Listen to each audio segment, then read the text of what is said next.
May 16th meeting of the Carter County Commission is now in session. I respectfully request everyone in the courtroom to turn off your cell phones at this time. Also, commissioners, do not use your phone for texting during the meeting. It's very distracting. You need to please remain focused on the issues. Commissioners, if you wish to speak at any time during this meeting, please stand and wait to be recognized by the chair. Only one person will be recognized to speak at any given time. All discussion must pertain to the motion that is under consideration. Going off on irrelevant topics is not in order. This time, we'll have Mr. Gary Smith come forth and present the emergency egress plan. Mr. Smith. Good evening. Those of you who may not have been to a county commission meeting before, we have a plan in place to make sure we get everyone out safely in the event of an emergency. Our primary route out of this courtroom is the south entrance to the courthouse complex, which is on the monument side. The assembly point is the parking lot in the back of the building, so that way we will be clear of any of the emergency vehicles. Our secondary evacuation route is to the north end of the building, the stairwell across from the elevators, and again, the assembly point will be the parking lot on the left hand side of the building in the back. Restrooms are located on the north end of the building on both the first and second floor, and I believe that takes care of everything, sir. Thank you, Mr. Smith. We appreciate that. Madam Clerk, if you would, proceed with roll call.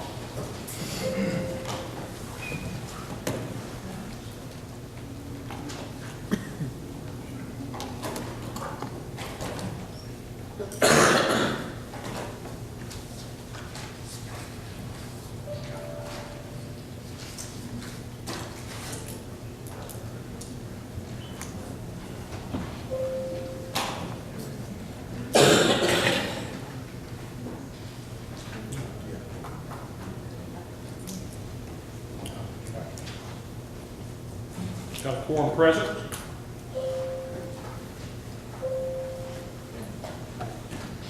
Ready, Madam Clerk? Okay. It's great. Okay. This time I'll entertain a motion pertaining to the agenda. Do I hear a motion pertaining to the agenda? Mr. Carroll? Mr. Carroll's motion is to accept the agenda. It's second by Mr. Jenkins. Madam Clerk, if you would, proceed with the roll call.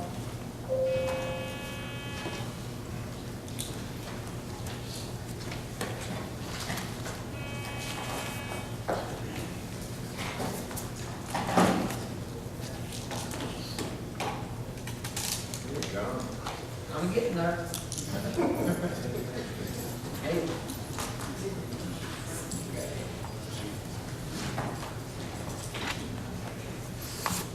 Reveal the vote. The agenda is accepted as submitted. At this time, would everyone please stand for the opening prayer that will be led by Mr. Willie Campbell. Please remain standing for Pledge of Allegiance led by Commissioner Al Meehan. Our dear Heavenly Father God, Lord, we bow our heads today and approach your throne of grace. God, thank you, Lord, for this day that you've given us another time, Lord, to take another breath. Lord, we want to thank you for your Son, Lord, to give his life for us, Lord. One day, Lord, he went away to prepare a place for us, and we know that, Lord, that we'll be there with him one day. Lord, we do pray, Lord, for our local governments and state and county, God, we pray, Lord, that you'll have your hands upon each one of us, God, as we make decisions from time to time. Lord, we do pray tonight for our country, Lord. Lord, we know it says in 2 Chronicles 7:14, if my people which are called by my name shall humble themselves and pray and seek your face, turn from their wicked ways, then will they hear from heaven, then will they heal their land. Oh, how we need that this day, Lord. God, we do pray tonight, Lord, that you grant this according to your will. And we ask these things in thy name. Amen.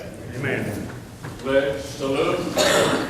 I pledge allegiance to the flag of the United States of America and to the republic for which it stands, one nation, under God, indivisible, with liberty and justice for all.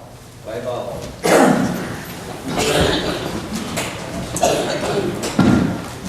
At this time, all those elected and appointed officials that are with us, office holders, would you please stand? Thank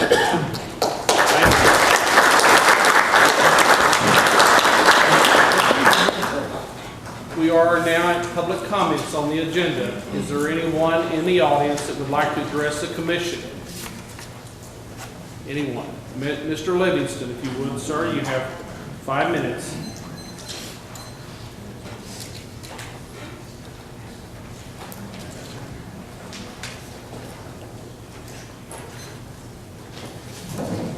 Good evening, ladies and gentlemen. We'll talk about the finances a little. We've got a budget process going on now, and it was supposed to start in February 1. They've waited all the way February to May, so they've lost 3 months to begin with. Now they're going to try to jump the budget process into 2 months. And they don't really have time if you do a proper budget process in that amount of time. And they've had plenty of time, but they just stalled around and waited. Here we are. Now, they don't have time to do it proper, so they're just gonna say, give this and some, give that and some, take some over here, go down and get some, bring it back over here. Just shuffle, and what are they gonna do? And this happens every year. Then they end up late. When they go to send it to Nashville, they don't have enough time, and then they get out of compliance. And they get a letter from the state, we're out of compliance. It happens every year. They won't start on time. They got plenty of time. The procedure shows you plainly exactly what to do. They just won't do it. And I just don't know how you get them to understand. It's plain if you read it. But then, you know, you got some people here, and you got a hate group here, that, you got a chairman over it, that's, actually just, I don't know what his agenda, it appears that it's to just take somebody out, and that's what they are. And they do it, if you'll just watch, you'll figure out who it is. Because they're just like jumping jacks here when they go to try to mess this thing up and screw it up for everybody. And they don't want nothing to happen in here that's beneficial to the taxpayers. And you'll never hear them mention anything about the taxpayers. It's always about employees or something between them, where if they've got extra money or something, they figure some way to divide it up amongst each other. And this is going on and on and on, and it continues. So you ladies and gentlemen, just keep your eyes open, you'll figure out who's doing this a little bit. This hate group, everybody new that comes in, they try to get them on their bandwagon. And they've got most of them that's come in just one by one. If you just keep your eyes open, you'll figure it out and understand. And every one of them that attempts this, they end up in that group. And it's not a large group so far, but it's getting larger all the time because they keep getting people, just everybody that comes in. So you ladies and gentlemen, keep your eyes on it and watch it. And thank you very much. Thank you, Mr. Livingston. Is there anyone else that would like to address the commission under public comments? Anyone else? Seeing none, we'll move on to the next order of business. This evening, we are very fortunate to have with us Dr. Bill Greer, and he's going to give us a presentation tonight. It'll take just a few minutes. Usually there's a delay or a few seconds, and there we are. We're there. Okay. We're there. Well, good evening. Thanks for the opportunity to come talk about Milligan College. You'll have to just wave at me or nod off or whatever if I go too long, because I can talk about Milligan for a long time. If you let me, I'll try not to. I'll try to keep it focused and short and to the things that really matter the most to you, at least that I think matter the most to you. Let me tell you first about me, in case you don't know much about me. You probably don't. I grew up in Johnson County, so don't hold that too much against me, Carter County. Graduated from Johnson County High School, so I have a little of that anti-Hampton kind of blood in me. Sorry. I know, but I love them now. we're all together now. You outgrow that when you get out of high school, or at least some of us do. I was fortunate enough to be able to come to Milligan College in the 1980s, at a time when Milligan, if you've been around a long time, very long, you know that Milligan was really struggling in the 1980s. And we came under the leadership of Dr. Marshall Leggett about that time. He really did a great job of turning the institution around, and Don Jeans came after him, my predecessor, and just continued to move Milligan up in terms of national reputation and quality and the things we're doing and offering. And then I've been fortunate enough to follow in his footsteps. And so my rule every day is not to mess up what these folks in front of me did so very well.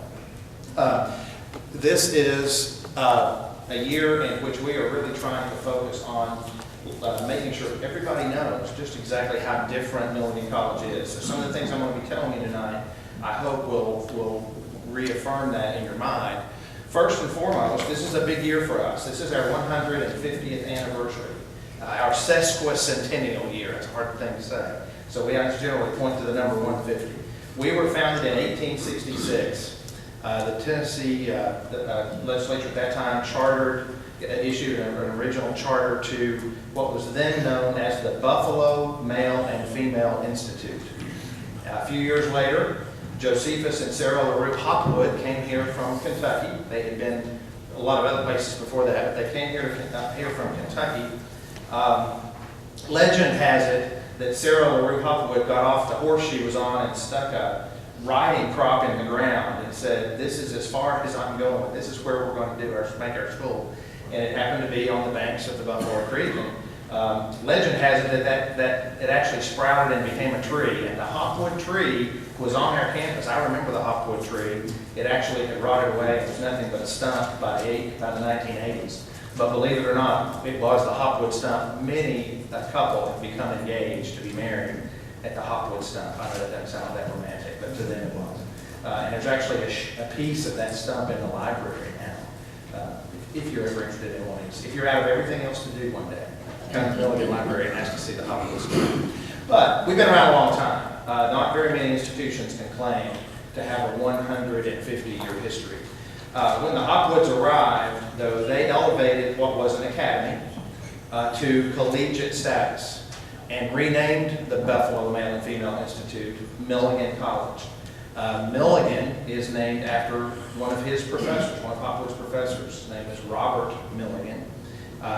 Josephus Hopwood regarded him as the finest example of Christian scholarship that he had ever known.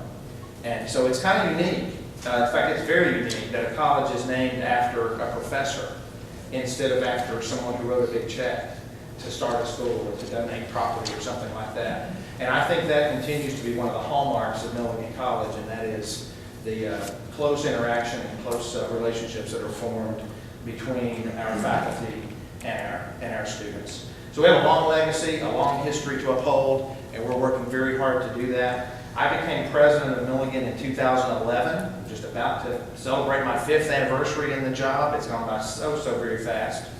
But ever since I was inaugurated president, I have talked about these 3 core values of scholarship, community, and faith. And I'll talk about those kind of as we go along. But essentially, what I want you to kind of keep in mind about Milligan College is that we are a place that values excellence in scholarship, that is seen in the work of our faculty, both in the classroom and outside the classroom.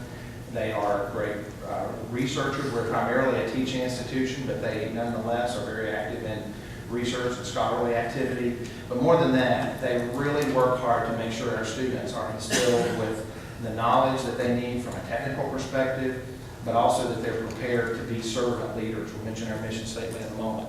Community is extraordinarily important to Milligan. About 70% of our students live on campus, so that's a large number of our undergraduate students live on campus. We are very intentional about building a sense of community at Milligan. That's why we've invested so much in our campus. We just opened 5 new residence halls just a couple of years ago, and why we spend so much time making sure that there are lots of activities, occasions, and reasons to bring students together, whether they live on campus or whether they commute. But we're not what you would consider a commuter campus at all. although some do, particularly local students do. But we want to have enough going on campus that it really builds that strong sense of community. And last but not least, the last word on that list isn't last because it's the least important. It's on the bottom because it's the foundation of everything we do. We are unapologetically a Christian college. We have been a Christian liberal arts college since our founding. Lots and lots of Christian liberal arts colleges have kind of leaned toward the arts and away from the Christian. And we have been very, very deliberate in making sure that we have maintained our church relationships, that we hire faculty who are Christ followers. They don't have to necessarily go to the Christian church. We have a number of denominations represented, but we want them to be Christ followers first and foremost. And that is very, very important in terms of our academic programs. We are a very mission-driven institution. Our mission is to honor God by educating men and women to be servant leaders. That means that in no matter what field of study it is that they are preparing to pursue, whether it is, in fact, Bible perhaps, but more likely it's business, or it's nursing, or it's pre-med, soon to be engineering and other things I'll talk about here in a moment. But we have about 100 different programs. In fact, I think that's the next slide. That's probably a little bit small for you. I do have some view books and some magazines here, and I didn't really know how many I needed to bring, so I brought a stack. If anybody doesn't get one and wants one, let me know, and I'll be sure to get some more out here. But we have over 100 different academic programs that draw students from all over the world. Among our largest is nursing, business administration, communications, human performance and exercise science. Lots of our science programs, biology, chemistry, pre-med, pre-dental, pre-pharmacy, those sorts of programs are very strong at Milligan. And we're adding a number. I'll mention particularly the ones we're adding. I want to emphasize those in particular. But now that this year, I should also add, has been very historic for us because it was the year in which Emmanuel Christian Seminary became part of Milligan College. A lot of people have kind of assumed out of Milligan and Emmanuel they're already kind of one institution. But up until July of last year, we were indeed two totally separate institutions with our own boards, our own administration, separate faculty, and so forth. On July 1st of 2015, we became one institution, recognized by our accreditors, by the state, and so forth, as one school. We have one board of trustees now, one administration that manages both institutions, and the campus of Emmanuel is now part of Milligan. It's about 40 acres. Milligan's campus was originally about 200 acres, so now we're roughly 240 or so acres on both sides of the Milligan Highway. But with that came the opportunity to expand our graduate programs. We already at Milligan were offering a Master of Business Administration, Master's in Education, Masters of Counseling, and Masters of Occupational Therapy, Master of Science in Occupational Therapy. That particular program is extraordinarily popular and successful one, very hard to get into. We will have 300 to 400 applicants for 30 slots for that program every year. And they come from all over the world to be in them. But you can see that we've added Master of Arts in Religion, Master of Christian Ministries, Master of Divinity, and then Doctor of Ministry as well. So those are some additional graduate programs that really enhance our stature as a school that really is a university model. In practicality, we've clung to the Milligan College name out of history and heritage and the fact that I'm enough of a traditionalist not to want to change the university yet. It probably will happen one of these days. But we'll cross that bridge when we get to it. One thing I'm busy with a lot of other changes going on right now. So this is what we offer, a wide array of programs. What I want you guys to know about, particularly here tonight, are new programs that are coming to Milligan that are extraordinarily unique, particularly for this region. We are adding majors in both mechanical and electrical engineering this fall. You may have heard about that. University of Tennessee has them, but nobody else close. We're kind of in between Virginia Tech and Tennessee in that regard. No other local school is doing it. Now, ETSU is opening up, I think, a general engineering degree, but not mechanical and electrical. We have had tremendous support from both private and corporate donors We'll be, in fact, we'll be announcing some corporate donations very shortly, that we're just working on the details of that announcement. But it has been very, very successful in raising the funds to get those programs started and in attracting students. Of our students coming in this fall, among the largest majors coming in is engineering, and it's a brand new program. We will be pursuing ABET accreditation for that program. That is the accreditation you need for engineering. You cannot be accredited by ABET until you graduate a student. It's kind of like the pharmacy school or some of the schools that you have to actually have gone through it and had a student come, or I'm sorry, had a student graduate. But the accreditors help us through that process. We have a consultant from there, and we have our faculty on board who are following the recipe book, if you will, for that accreditation. Dr. Greg Harrell is our program director. He has a PhD in engineering from Virginia Tech. He has a master's in engineering from the University of Tennessee. He designed the curriculum that Virginia Tech teaches. He is phenomenal. He's a Christian church guy, and he is at a point in his career that he wants to do something meaningful. And so he has been out of education for a while and been traveling the world. He is a world-class expert on energy and energy utilization. He is the lead technical advisor to the United Nations and their energy unit. He is the lead technical advisor to the Department of Energy and to Alcoa and a couple of other, ExxonMobil and some other industries that have just really created in him a tremendous amount of knowledge and a lot of skill and ability to bring to the program. But what he really wants to do now is teach, and he wants to get back to the classroom. He loves it, and he wants to grow that and foster that and produce more engineers. So he is coming to us as a very qualified person and a dynamic person. We have just also announced that we have hired a mechanical engineer professor who is currently at West Point, and he is moving to the region and wants to plug into Milligan again to make a difference. That's one of the beauties of a school like Milligan, is that it scratches the itch, if you will, of people who want to make a difference, and particularly those who are Christian faculty who want to serve the kingdom and help produce Christian engineers or whatever it might be. So we're really delighted with the quality of the faculty who are coming. We've just converted, one of the reasons I wanted to mention the Emmanuel acquisition is that space in the Emmanuel building has now been converted to our engineering laboratories. We now have 4 engineering labs, 2 for mechanical, 2 for electrical, and then we have another project lab, actually 5 labs in that space. So that the joining of Emmanuel into Milligan has really been a blessing in that respect too. We would not be able to add a program like engineering for years because it would require the construction of a building. The building in Emmanuel was perfect for it, and we're also able to continue offering the Emmanuel programs. Another one that we've just recently announced is a physician assistant master's program.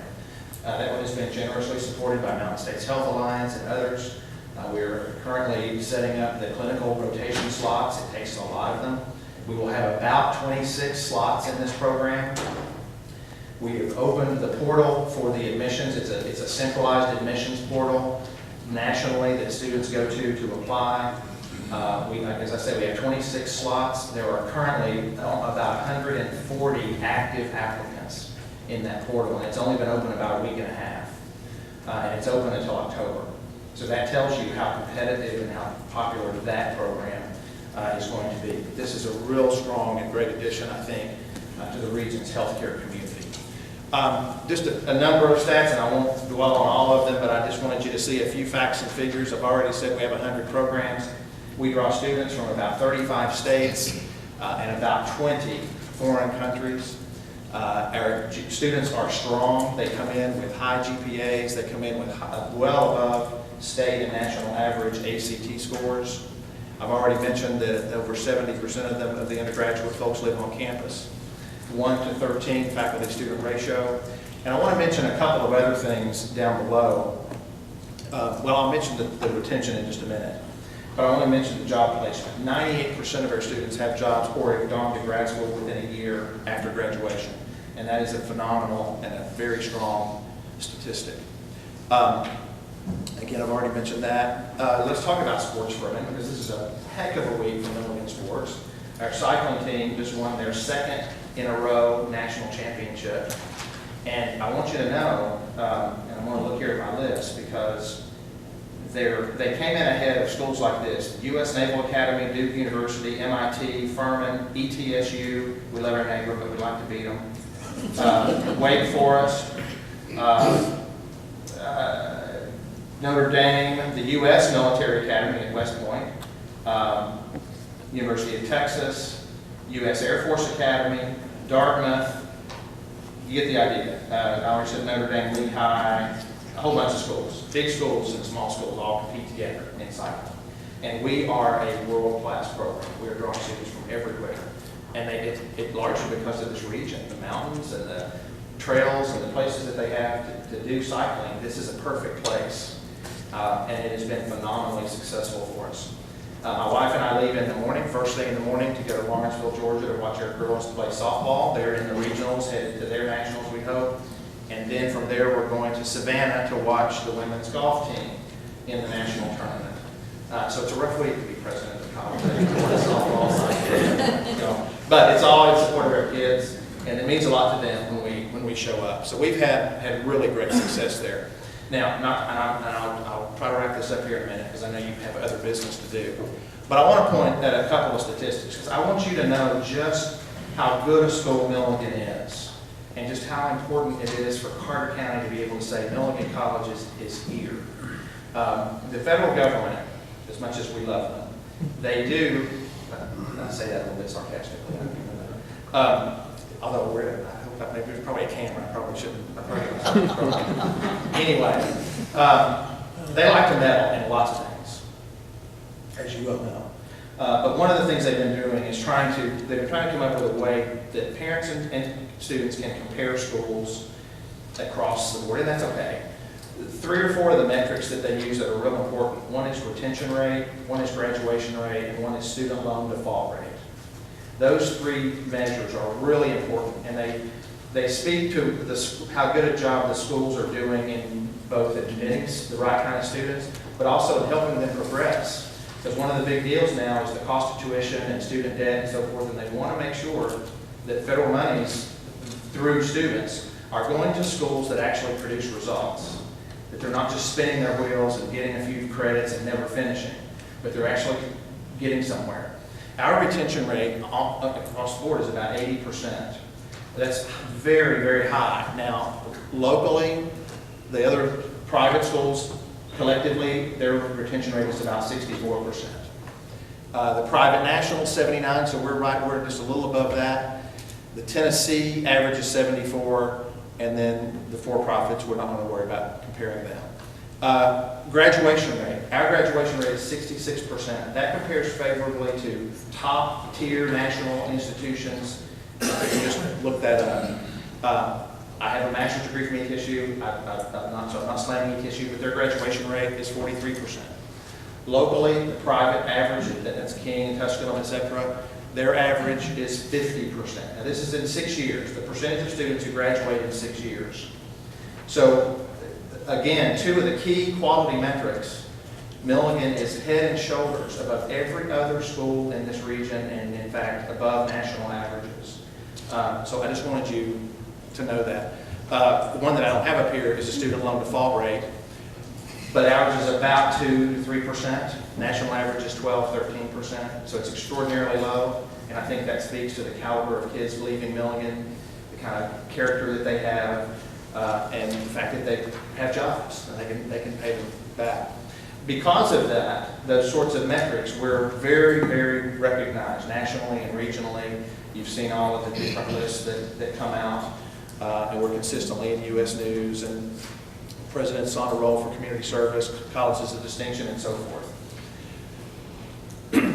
Cost-wise, a lot of people say, oh, Milligan is real expensive, but when you factor in all the various forms of financial aid and so forth, we're very competitive.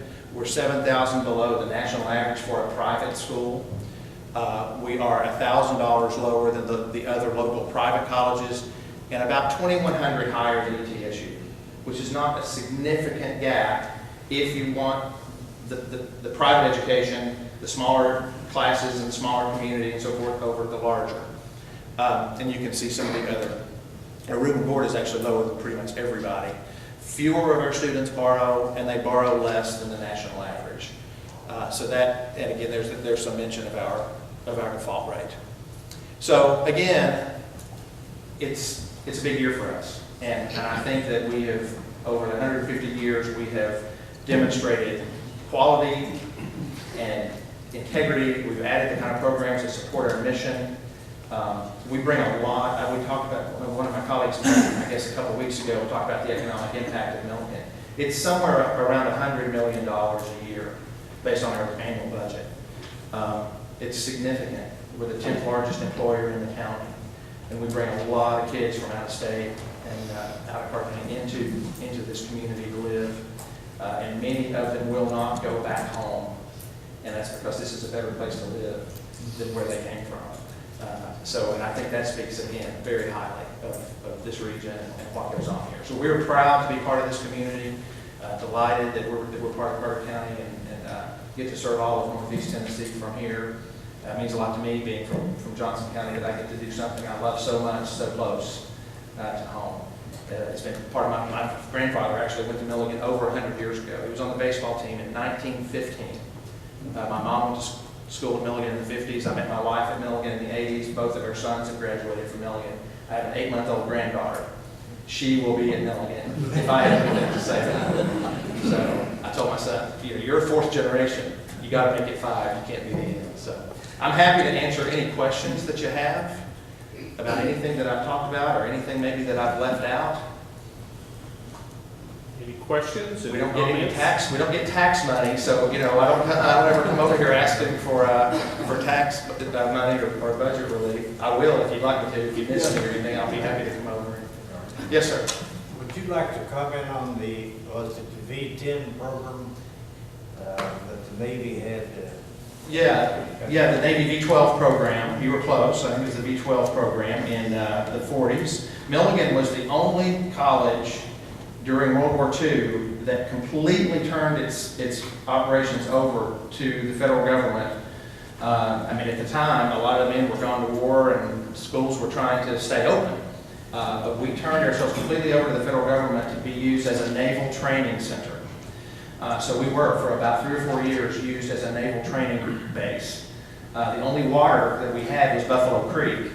So they didn't, I don't think they used boats, but they did do officer training and intelligence and things like that there. And some of our most significant alums came out of that era. And in fact, Bob Hart, who we just honored recently, he was the president of Tennessee Eastman Company when it was called that several years ago. And we just jointly with Eastman Chemical honored him by naming the scholarship for the engineering program in his honor. But that was a significant point in our history, and I think it's something we cherish very much. That's part of our history. Yeah. Most of the community supports y'all a whole lot, and I know that the sports down there is fantastic. Thanks. And, I think y'all do a great job. Thank you. I wanted to ask, going forward as a county commission, how could you, or would you be willing, I think I know the answer to this, you got a community on one of your core values.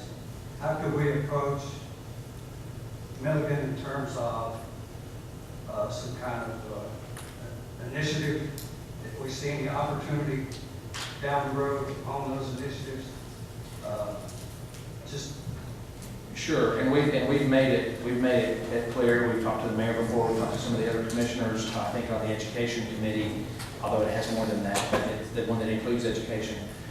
We are eager. We have great students, both local and from everywhere, who would love opportunities to intern or to.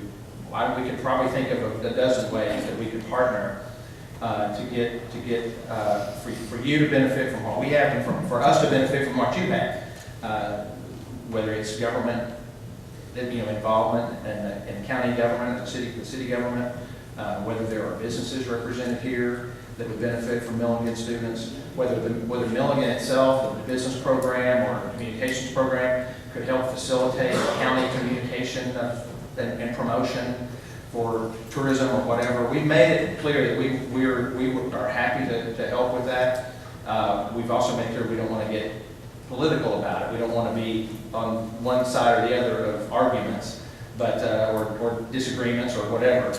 But we want to help this county grow and be economically healthy, because the healthier Carter County is, the healthier we are. So we benefit each other in that way. So we're eager to do that, and would be open to more conversation. I know we had a great visit with a smaller group of commissioners in my office one time, and I think it would be great to pursue that. This actually came out of that meeting because they felt there was enough going on in Milligan that you all needed to hear more about what happens there. So we're here for you. We do have at least 2 interns in the county system. One at Central Elementary, and I don't know what the other one is, but I know I met 2. Well, and certainly we have a lot of student teachers, and a lot of your teachers are products of, in fact, your school, I guess the Elizabethton City School Director is a product of Milligan. So you have a lot of our grads from the education program here, a lot of different businesses throughout the county, but we produce good product, and they like to be able to stay here, and I like for them to be able to stay here. It's a challenging time for higher education, though. I want you to know, and particularly Christian higher education. The federal government and others are really creating a situation that it's very difficult, and not impossible, but it is more challenging all the time to stand firm on our Christian values without appearing to be on the side of hate and so forth. So we try to find that balance and stand on what we believe and what Scripture teaches us to believe, while also showing the grace that Jesus taught us to show. So that's the balance we try to find, and so far it's served us well. It's served us for 150 years. We're going to keep at it. Dr. Greer, thank you for coming tonight. I know how busy college presidents are, and obviously you've got lots of trips to take advantage of and students to support this week. But I don't think it would be an understatement to say that without your leadership, Milligan College would not have seen the president as seen over the last 5-6 years. So thank you for your leadership. Well, thank you for saying that. There's a great team of people out there. There's a great team of people. I'm blessed to be surrounded by them. Anyone else? We're going to pass the opportunity to tell you that my alumni's handsomely always get pizza. I knew I probably said too much at the beginning. But my age and several that's in this room setting, one of the most memorable times I had at Hampton and all the other schools in connection with them was the visit of Dr. Durfee. He would wave his handkerchief. That's exactly right. Yeah, I know. I don't have a handkerchief. I need to get me a handkerchief because everybody remembers that. They don't remember anything he said, but they remember his voice. So I need to get me a handkerchief. Always go down the road and say, if you need a ride, thank you very much. Thank you. Well, thank you, Dr. Greer. We really appreciate you coming out tonight. I want to say thank you for all the time that you spent fielding and entertaining some ideas. And there are countless opportunities between Carter County government and Milligan going forward, I know. We're your school. We're your college. So take advantage of us being here. Thank you, sir. Thank you all very much. Good evening.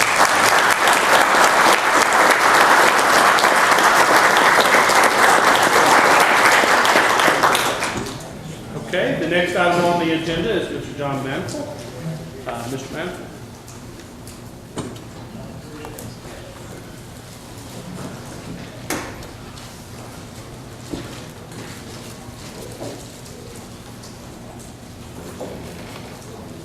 Mayor, thank you. Commissioners, thank you. I appreciate the opportunity to come and share with you tonight in regards to your health insurance benefits and renewal. Again, my name is John Mantle. I work with Mark III Employee Benefits. Our company has actually been working with Carter County government really since the 1980s. We've worked with the county with your group life insurance and your voluntary benefits since then, and we really appreciate the opportunity to serve the needs of the county here in Carter County. But with the health insurance, when it comes to the health insurance broker, relationship. That actually just started this past year. So we went through one renewal cycle, now we're into the second renewal cycle on your health insurance. And again, it's very important with one of your largest budgeted items in regards to health insurance. We know that you don't take that lightly. I don't take that lightly. Our company works with about 120 public sector customers throughout the Southeast. We represent specifically about 50 counties and city governments in regards to their health insurance consulting. So we do this again for a living. I do it out of our Johnson City office, so I'm here local. Tom Cheswick is also here with me. He is one of our senior benefits consultants out of our Charlotte, North Carolina office. But I wanted to talk through the renewal that we have this year. I don't know if you have anything in front of you in regards to your medical renewal. I have some handouts if you'd like for me to pass those out, if you'd like to take a look at the analysis that we've done for you this particular year. I know that I've worked with Ms. Bird and also Mr. Kennedy working through the renewal with Blue Cross this year, looking at your most competitive options. And again, we've tried to narrow that down and give you, again, just something very simple to where you can see, instead of showing you everything we've done, all of our analysis, we want to narrow that down and again, just give you the most competitive options. And so as Tom hands those out, what you'll see on this handout is basically your current plan design with Blue Cross Blue Shield. You've been with Blue Cross, looks like for a few years. It looks like from the feedback that I've received in working, again, as your broker, I'm not in any way working on behalf, in a sense, of insurance companies. I don't work for the insurance company, I work for you. I work for the county. That's what we're hired to do, is represent you and do what's in your best interest. And so we took your renewal. Once we received it from Blue Cross, we initially received the renewal back from them calling for a 30.5% increase. When you think about health insurance costs, how they're derived is your claims really drive the majority of your health insurance costs. And so anytime you're looking at why is the cost going up, you really have to go back and look at the claims within your organization. That's what's going to drive the cost of your health care. To give you an example, we were looking at your claims information throughout the year, and we've done that over the past couple of years. Your claims average a little over $100,000 a month. In the month of February, as we analyzed everything, you had over $656,000 of claims hit in February alone. You had a large organ transplant that hit, so again, it was about 6 times high as your average monthly claims. And so again, that's what drives the cost of your health care. So when Blue Cross came out initially, they were looking at a 30.5% increase. We shopped the entire insurance market. We looked at all the other competitors. We looked at United Healthcare. We looked at Cigna. We looked at Aetna. Anybody else that was going to be competitive with a competitive network. We looked at it basically with an apples to apples, giving the comparison, keeping your benefits exactly the same as is. And when we narrowed that down, United Healthcare, the River Valley, was the most competitive option as compared to Blue Cross. So Blue Cross actually reduced their initial renewal down from a 30.5% increase to a 16.5%, and then their final offer was a 13.65% increase that you can see highlighted on your spreadsheet. So again, that was their most competitive option to keep the benefits the same as they are currently. And then the United Healthcare renewal with the River Valley platform was a little over an 8% increase. It was an 8.06% increase. And so, as commissioners, you have to look at it several different ways. Again, the lowest cost option that you have to keep the benefits the same is the 8.06% renewal with United Healthcare, again, keeping the benefits the same. Or if you wanted to renew, have really no transitional types of changes of changing insurance companies, again, you could renew with that 13.65% increase with Blue Cross Blue Shield. Both of these proposals include, you have a vision benefit that's also included with Blue Cross. The United Healthcare proposal also provides vision coverage for your employees as well. I've put a few bullet points down at the bottom of the spreadsheet, again, talking about just some components that maybe stick out there. United Healthcare, when you package, they basically have a package savings. So if you bundle, like in this case, the medical and the vision, you get a $5 per member per month credit toward your medical premium. So that's going to save the county $14,400 or give you a credit of $14,400 on top of the premium that's listed there, again, with the River Valley platform. So the difference in the total cost with Blue Cross and the total cost with United Healthcare comes out to $84,732.48.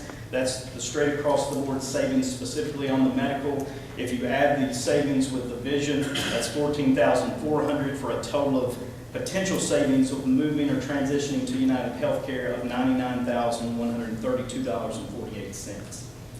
I think there was some question about the transition to United Healthcare, and again, it's solely up to you of what you'd like to do. With United's network, we looked at the top 50 providers who Blue Cross, who your employees were actually going to with their physicians and also the facilities.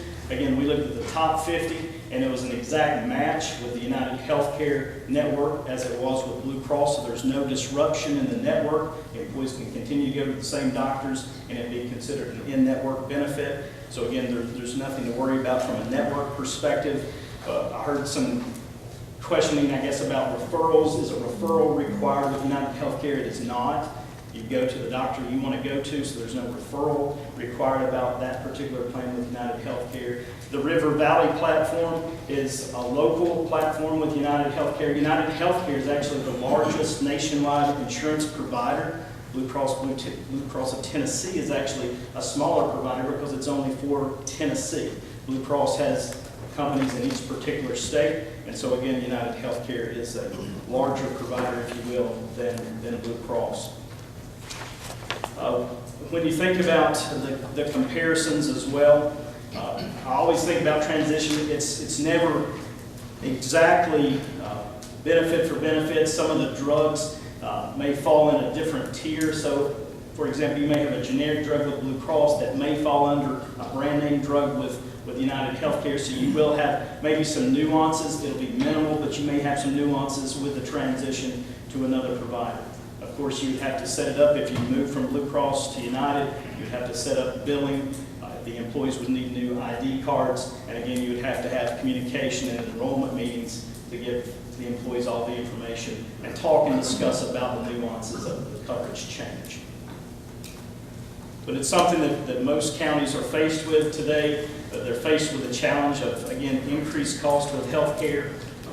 Again, back to the previous comment that the claims are really what drive the cost. And so from a competitive standpoint, looking at the benefits that you have in place, compared to the premiums and looking at your different options, again, you have a fair renewal with Blue Cross. You also have another fair proposal on the table with United Healthcare as well. What other questions do you have specifically about either particular plan? Questions? Does our rate depend on the people going to the doctor and the claims that you pay out? That's what it's based on? Yes, it's always going to be your claims plus administration is going to give you the total cost. To administer a plan, you're looking at about 15% of your total cost is just the administrative cost. About 85% goes toward paying claims. So really, anytime your claims go up, that's what's going to drive your cost. And it's typically not just going to an office visit, not the small prescriptions, it's your large claims that truly drive the cost of your health. Yes, sir. Is there some comparative list of service providers that are in network for both of these programs? And how much overlap or how much disconnect is there between the one and the other? In other words, if we have employees that have conditions that they're comfortable with their specialist or whatever right now, how likely are they to find that specialist is going to be in network for them with the United Healthcare versus Blue Cross Blue Shield? Right, and that's the comment I made earlier about we did a utilization report. We looked at the top 50 providers, the local doctors and physicians. We looked at the top 50 utilizers, also of the facilities, Johnson City Medical Center, Sycamore Shoals. We looked at everyone, and we did that top 50, and it was an exact match between Blue Cross and United Healthcare, the River Valleys network. There was no disruption whatsoever in anyone in that top 50 list. so employees could continue to go, again, with no disruption in having an in or out-of-network provider. Yes? I see that you're talking about preventative healthcare services. Are there any provisions in these, are there any provisions to help the individuals, for example, lose weight, stop smoking, whatever the problems are that create health situations? Anything in there for a situation this big seemingly should have something in the order of some incentive to be more healthy. Sure. And so with Affordable Care Act, we're all very familiar with healthcare reform. The Affordable Care Act was rolled out really in 2008 and has continued to really speed up the process in 2010 and now in 2016. With the preventive services, that's now a requirement with all health plans that any preventive screening, annual physical, well woman exam, well baby checkups, those are all covered at 100%. If a doctor codes it as a preventive service, that's paid at 100%. Blue Cross Blue Shield of Tennessee, also United Healthcare, have their own wellness initiatives as well, smoking cessation programs, weight loss, healthy habits, stress, how to manage stress, manage marital family issues. You have all those components that are built into your plan. And typically, those programs, most are done at no additional cost. Some that if you want to implement on-site biometric testing, which is basically coming out with nurses that are actually going to do height, weight, blood pressure, and blood screenings, those typically will add an additional cost if you want to go with that particular measure. But for the basics, it's at no additional cost. You have some wellness components built into your plan. Does anybody have any numbers as to whether or not this provision is being utilized by the employees of the county?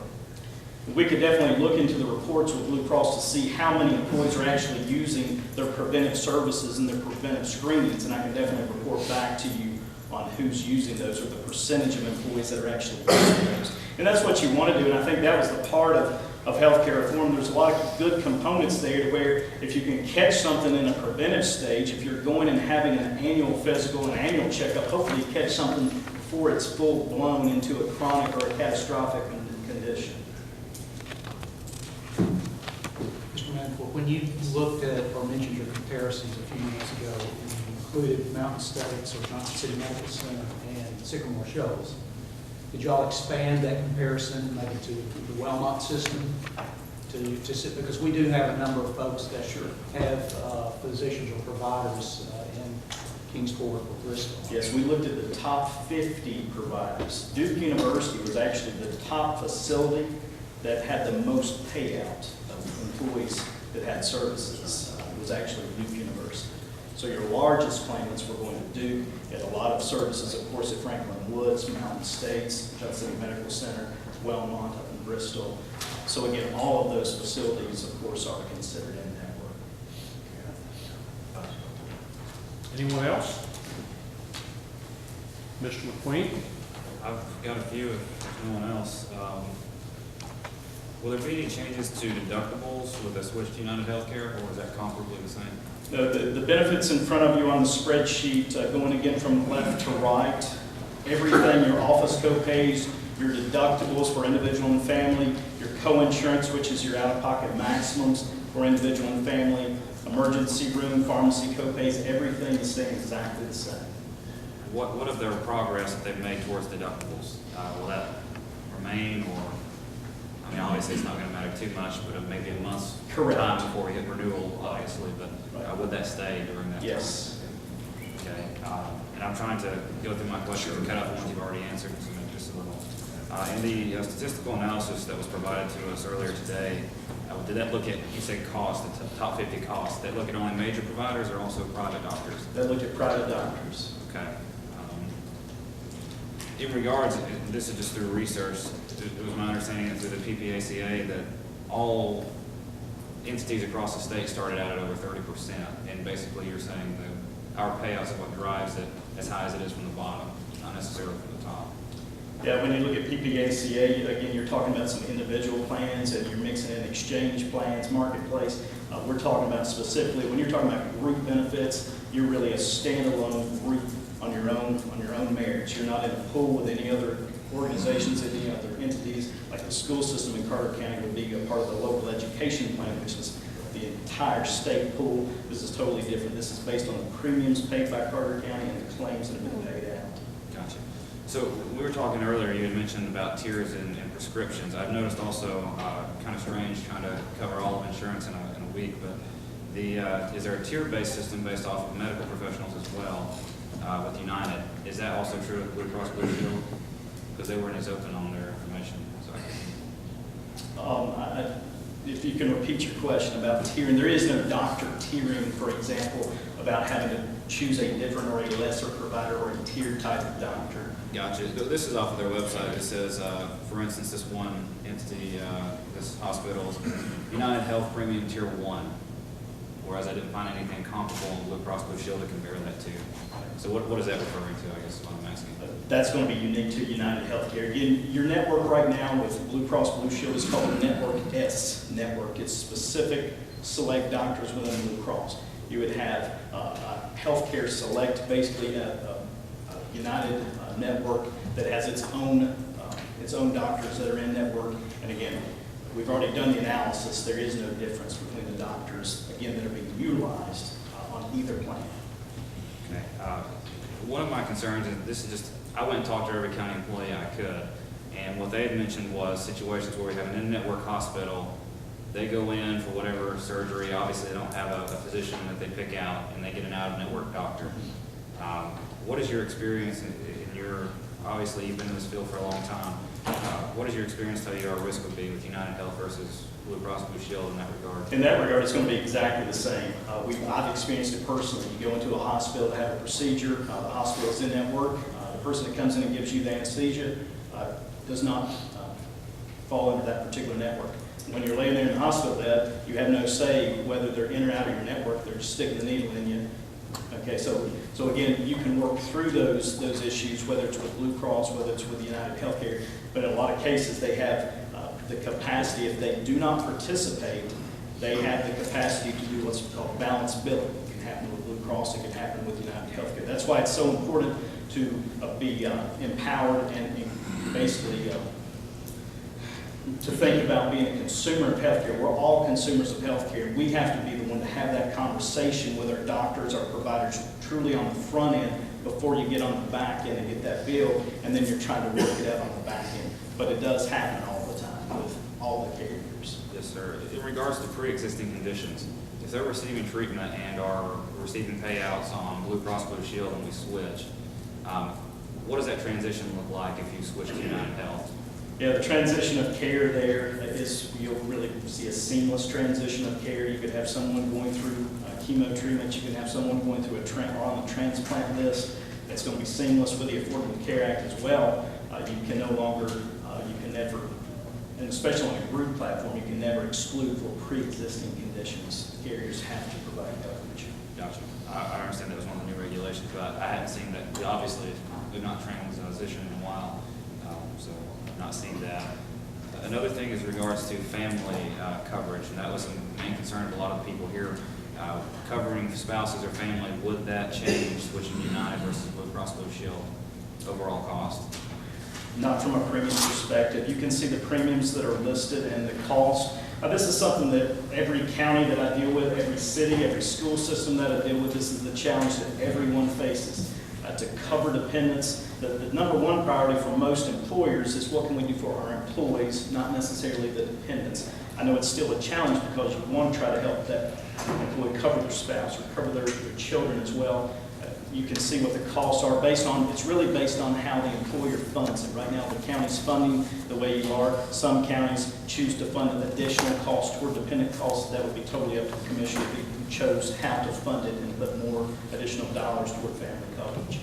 The only other way to do that on a family perspective is when you can, some plans or some counties and employers will have a catastrophic type of plan. They'll go to a $5,000 individual deductible, a $10,000, just to have coverage in place, just to have something in place But then again, if an employee gets sick and has something happen, it's really catastrophic then when you have to come up with the $5,000 or the $10,000 to meet that out-of-pocket expense. So again, it's the balance of, do we have the additional money to fund more toward family cost or not? Gotcha. That would fall more on us. My next question is, in regards to customer service, I read through over 1,800 complaints for both companies. So in your experience, and I've talked to a ton of pharmacists and private insurers as well, which is easier to work with from a customer service perspective? Because obviously I want to take care of my people and put them in the best position.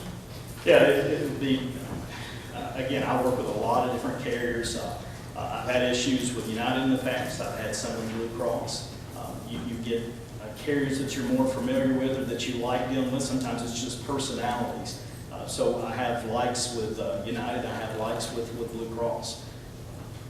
And that's kind of what I'm trying to dig to the bottom of is what benefits for the people, for the actual county employees, are they going to see by switching? Or is it mostly primarily in cost savings that the benefit applies? Primarily when you look across the board, when you're looking at true access to care, when you're looking at, again, from a customer service perspective, a claims perspective, again, your benefits are the same, your network is the same, a lot of the customer service folks are the same. So again, you're strictly, in this case, looking more at a price difference, a premium difference. And that's really what, that's really the only thing in a sense that you're looking at there, is from a price perspective. This one's an out of left field question, because obviously regulations are there, we cannot change those, but is there any way that a county can apply for a deferred open enrollment or an extended year? In essence, is there any way for us to buy time to look over the physical policies in writing, or are we stuck with the same timetable that we have in place? Good question. Your claim year and your effective date is July the 1st. You will, if you do not make a decision by July 1st, it will default to the new increased premiums with Blue Cross. It will default based on the contract to the new premium. And Cody, if you don't care, I'd like to touch on that too. A few years ago, our renewals used to happen in January, and that put us in the problem of we had no idea what our renewal was when we did budget, so we'd guess. You know, we put in 10% and then we get this renewal and it'd come back 15, 16. So we've started this renewal to try and have that information so it could be in the budget ready to go. So that's why we have the renewal now, is to try and make everything in the budget for the full year, not have it be a guesstimate. So if any way possible, I'd like to keep it that way, just so we don't get back to where we're totally guessing on the budget and then having to go back and fix it 6 months later. Gotcha, and I understand, and I certainly appreciate all the hard work the finance department has done. I will state openly and honestly that my primary concern is not with the cost savings, but with the employees. So every question I ask, please understand I'm not trying to change anything. I'm simply trying to get the best for all these people that I spoke with and asked to be here tonight. I guess my last questions, and I apologize for the abruptness, and I just have to ask to cover my basics because I'm a business person who's been in sales for a long, long time. Is there any substantial gain for you one way or the other? No, we get paid a commission that's built into your premiums. Okay, it's the same commission whether it's with United Healthcare or Blue Cross. There's no additional cost, budget line item to the county. It's what we get paid. Okay. All right. And then the last question, I guess, would be more for finance. Does anyone ask any of the office holders or the people which they prefer? I have spoke to some people. I did not go out, and I've heard plenty of criticism for this, not before we made this information public. And the reason is I didn't want to announce that we're looking at a 30% increase and have that be in the newspaper when we went to United and have United, realize that and say, oh, well, we can give them 25% and, they'll get that as a better rate and they'll be happy with it. How do the employees of your office, what do they want? Which insurance do they want? I can tell you the truth, and I will, but I want to clarify this before I do. This is not me swinging you either way. I honestly, whatever you all think is the best interest of the employees is what we need to do. If you see the value in Blue Cross to justify that increase, stay with Blue Cross. We've had no complaints. It's a great product. If you feel like United is an equal product for a lesser price, go to United. I'm not here to sway one way or the other. I'm here to give you the options and let you choose. My employees have told me, and I've only heard from 2 of my 5 have mentioned something to me today, and they told me that they would rather go to United. They've had it before and they liked it, but now I've heard from plenty of other employees who are not my employees, but just other county employees who were very comfortable with Blue Cross. We've had it. I've had Blue Cross. I've never had United. I like Blue Cross. That's not to say I'm against United in any way, shape, or form. Really, I just think it's a decision you all have to make on your own. Do you see the value in Blue Cross to pay the extra? If you do, let's keep it. If you think that United is a equal product for a lesser price, then go with that. Whatever you all think is in the best interest is what I urge you to do. Mr. McQueen, is that all the questions you have? It is, thank you for your time. Commissioner Hill? Yes, sir, thank you, Mr. Chairman. If we were to make the switch to United Healthcare, what does that do to us? And we determine for some reason that it's an unwise purchase. What does that do to our ability to return to Blue Cross and Blue Shield and re-enroll there? Do we get penalized? Is there a statutory amount of time that has to expire? How locked in would we be? You're signing a contract basically that would be for a year, for a 12-month period of time. Right. Can you breach that? I've seen companies that do that. They would come in and say renew with someone July 1st. I'm talking about breaching. I'm talking about if we do this for whatever the contracted period of time is, decide that it hasn't worked out. Sure. How long is it before we could rebid out with Blue Cross, and is there a penalty? Would we lose any advantage financially with the Blue Cross Blue Shield folks? If you move from one carrier to the next, Yes. and then you renew for another year, you can come back in and rebid it 12 months later and look at that option.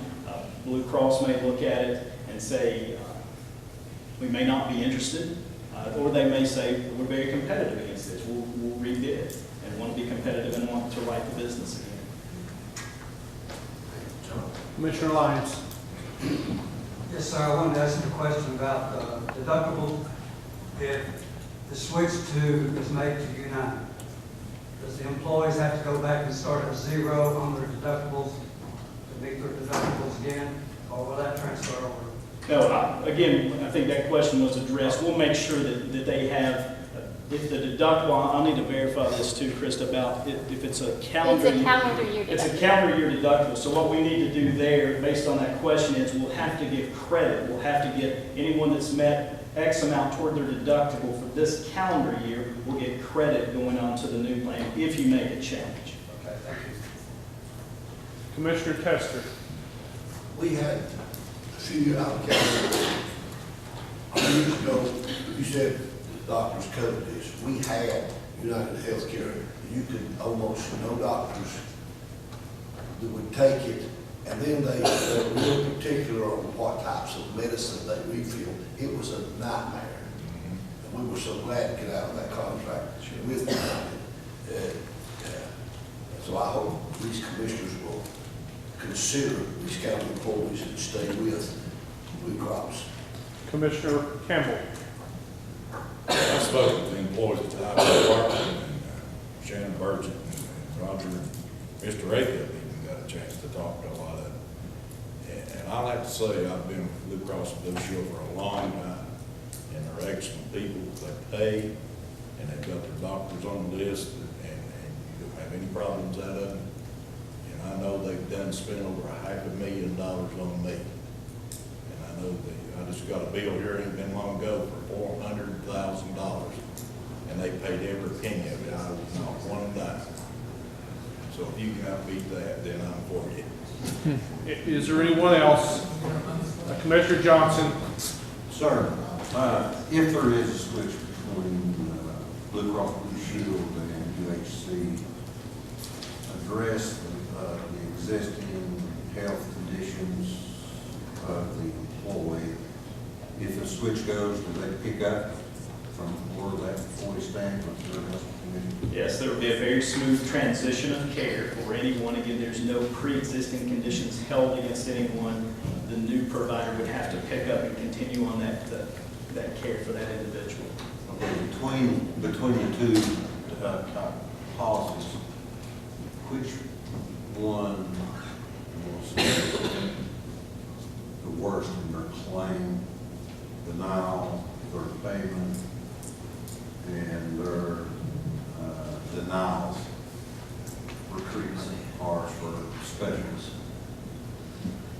From my perspective, No numbers. in my history, you would probably see more that have to go back through United than you would through Blue Cross. The reason why I asked that, in inquiring the customer service billing departments of local facilities, it was hands down that they may have good policies and everything else, but as far as their payments and their claims and denials, because that brings that letter and notice for medical facilities to the employee, because you can't get the middle of work.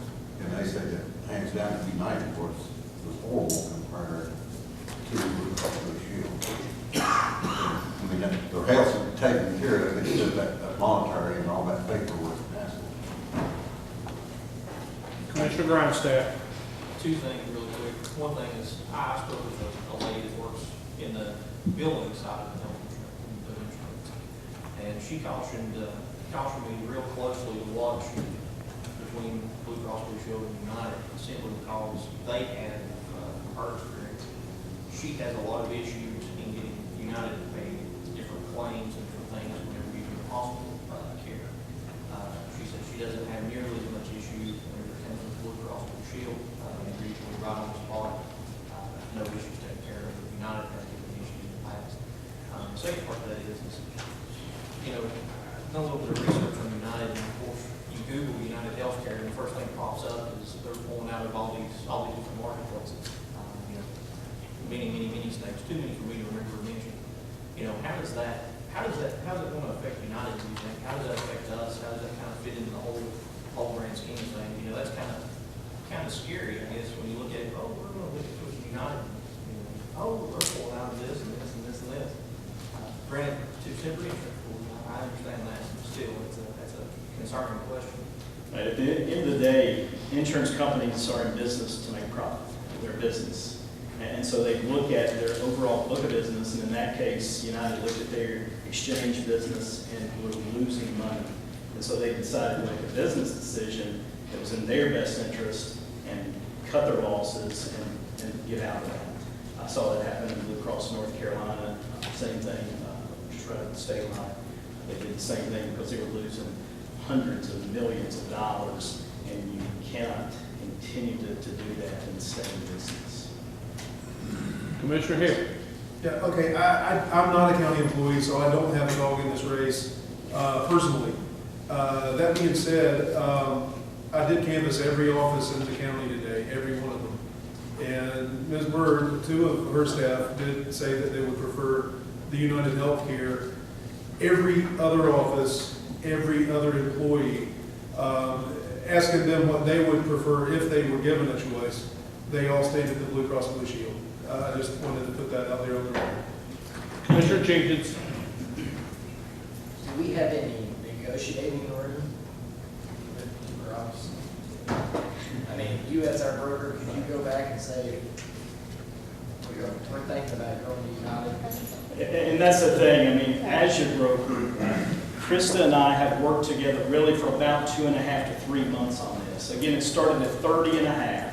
I presented the numbers justifying a 10.5% increase, is what the numbers justified. Then February's claims hit, and we had over $600,000. When Blue Cross has just paid out that, again, they dropped it from 30.5 to 16.5. I said the county would probably renew. We came with a number and said they would probably renew if you could get here. They got to 13.65. And I said, again, you're still over 5% away from where United is. You need to be there. And they just said, absolutely no. 13.65 was as far as they would go. And Randall, I think it was maybe 2 weeks ago at the mayor's request, we asked John to go back one more time and just ask him, could you come closer to 10%? And they told John, no. John? Go ahead, yes. Is it okay if I Yes, sir. speak from the side of the rail? Yes, sir. I think everyone can hear you. And I'm 6'11", 300 pounds, and I went back to Blue Cross Blue Shield, and they told me that the 13% increase was all they were going to do. That's all. So, and it's back to Mr. Hill's question as well. All of us are kind of adverse to change. I mean, that's the biggest thing, is we would all rather things stay the same than change. And so transition is difficult. And so if you ask me if I would prefer that my insurance change, if I had an option, I'd probably say no. I'd like for it to stay the same if possible. So again, that's kind of that human nature. But I appreciate all of y'all, your feedback about talking to the employees. I mean, they're the ones using it. Again, the county's the one funding it. So again, it's the balance of what's in the best scenario, what's in the best of both employee and taxpayer. Ms. Collins. You're saying that we have $100,000 average each month on claims? It's slightly over. Something like that. And organ transplant, if that were to happen again next year, the chances of United going up on their... Oh, it'll be no different than this. And Tom can attest to this. We look at claims on a monthly basis with lots of entities, and you see that literally 1 month or 1 or 2 claimants can just totally skew the entire plan. Again, we left a county this morning, it was no different. They were running really well all year. All of a sudden they had 2 employees that had major conditions, 2 deaths, and another major concern, and then the plan was just imploded basically. So it would be no different if you were to transition. Here's the difference. If you transition right now based on where you're at, and something like that catastrophic happens, you're going to get an increase in premium. The other is back to the previous question. Well, if you leave a company that has been on the hook paying that significant claim, how likely are they to come in and be very competitive for you that next year, because you left them basically holding the bag in a sense, and they didn't collect any additional premium to cover that. And so it would be very difficult to be competitive from a pricing standpoint if you happen to make that change. Mr. Campbell. You know, we've done a lot of research, and I know Ms. Bird, we've both done a great job on this. But I urge this commission to stick with Blue Cross and Blue Shield.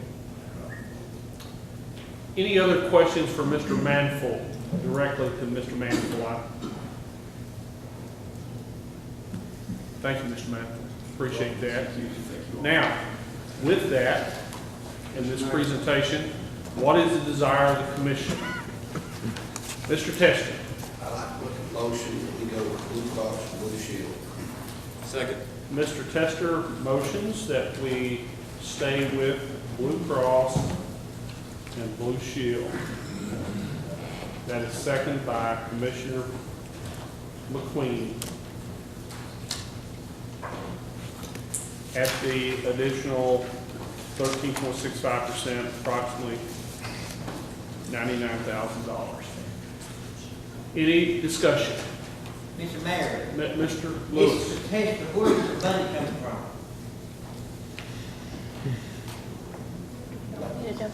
I think Finance Director could answer that I'd be question. glad to. If Elsie, you want to jump in too, that's fine.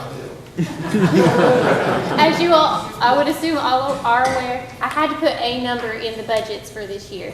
Not knowing what your decision would be, I put in the lower number as a starting point. If you all vote to keep Blue Cross, that is fine. As I said before, I like Blue Cross, that's fine by me.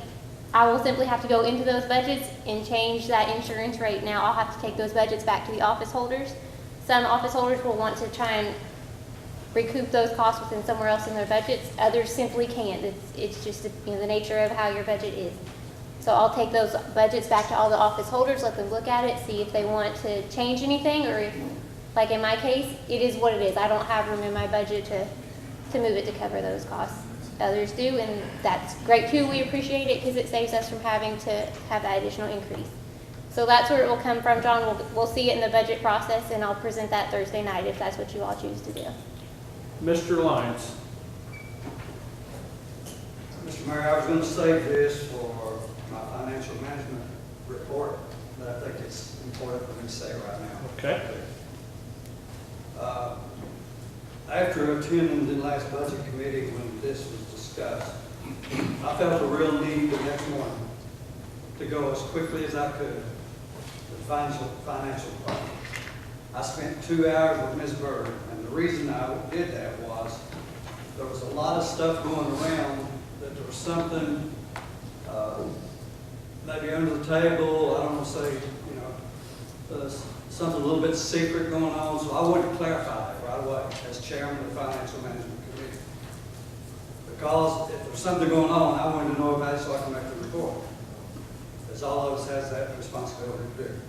And I want to say right now before we vote that I found nothing whatsoever secretive or fraudulent or any of those things, any of those descriptive words we want to use. So please understand that this was just a process that we've always gone through. As far as I can determine step by step, I have this email to prove that. So I was going to save it for the Financial Management Committee report, but I want to go ahead now. Thank you, sir. Thank you. Anyone else? Mr. McQueen? Not very often that I'll prepare any remarks for anything unless I deem it to be truly important, which hasn't happened in a year and a half, so that's something. But for too long, we've moved forward on project after project, neglecting our most important resource, our people. I hope that today we will listen to the will of those that we serve, and I too went to those offices that Mr. Hill did and talked to the same people, that we will empathize with their needs and act accordingly. Our county employees should never be put in a position where office holders feel that they must make a decision between the benefits for their employees that they deserve and that they were promised, between that or getting a minimal raise. Only by placing ourselves in their shoes can we know what they go through, can we know what they endure, and let me assure you that they are loyal and love this county. So with that, I urge you to vote to keep Blue Cross Blue Shield. Anyone else? Mr. Trivett? Mr. Chairman, I know we're looking at Blue Cross and Blue Shield, I like it too, but we also got to look at these employees. They're getting about 4 or 5% increase in their raise, and I don't know how we're going to do it all. So, if somebody here, Ms. Bird, could you tell us before we get all the money? I can tell you that's something for Budget Committee to work on. I agree. Our employees deserve the best insurance, and that's what I urge you to vote for. Whatever you feel is the best for our employees, please vote for that. And I also agree, our employees need a raise. And that's something we need to work on in Budget Committee to make happen. I want to give them a raise too, but we can't take 13% increase in insurance and then 4% on top of that. That's going to come back on the taxpayer somewhere down the road. That's what I'm thinking of. And I'm just wondering, do we have to vote on this insurance thing tonight?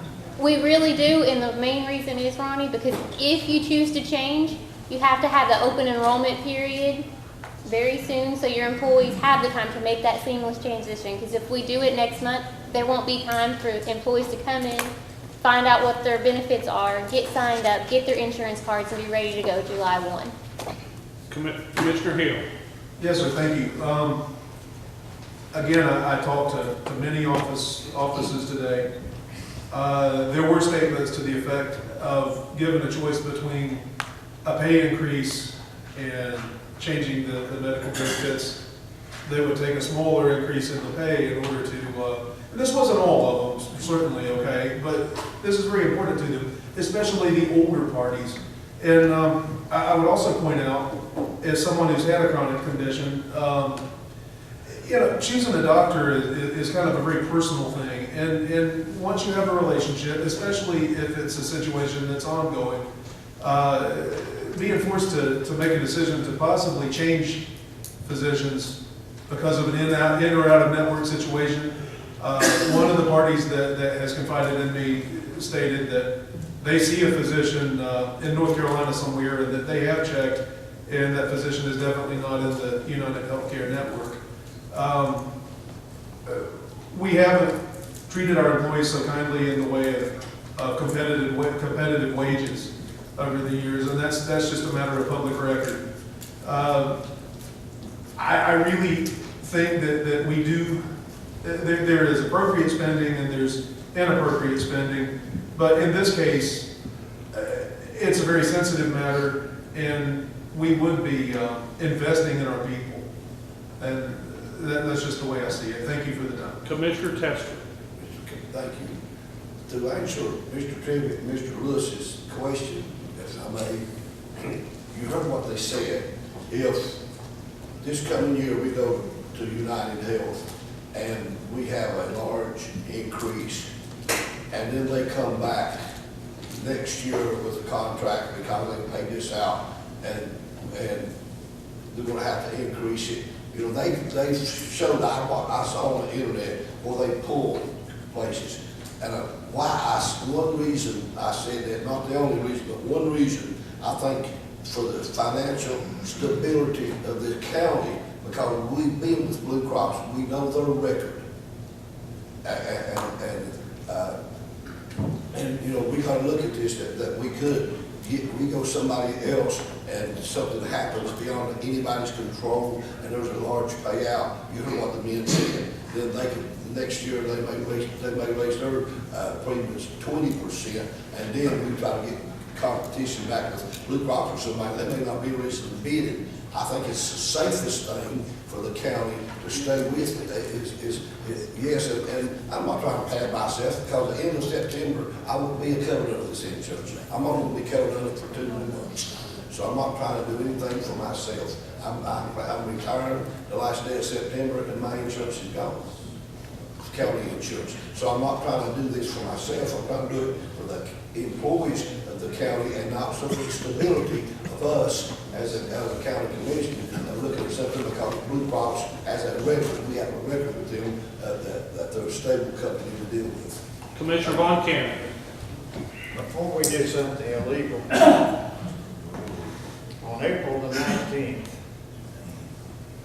Senate Bill 0466 was passed, along with House Bill 0985 was passed.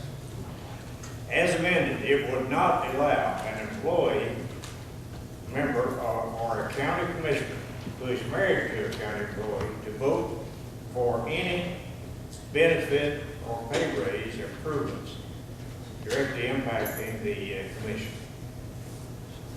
What does that mean? This Yeah, I'm not sure if that's been signed into law or not.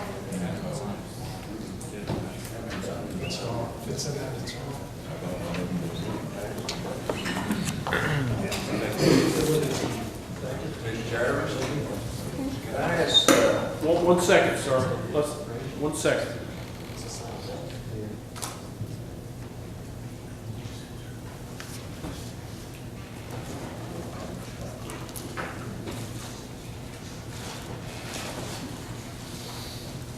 Yeah, I mean, I'm assuming this passed, but I don't know if it's effective yet. Generally, the laws will either become effective on January 1 or July 1.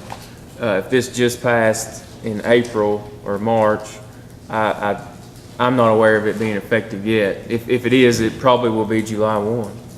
I'd like to amend the motion. Until we find out what this means, we should not vote one way or the other.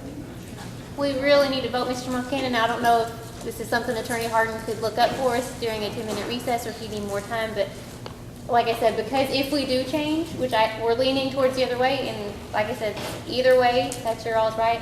But if we do change, we need to have that done so our employees have time to get everything set up so there isn't a gap in coverage, gap in having your cards. You can have everything set up with your doctors ready to go.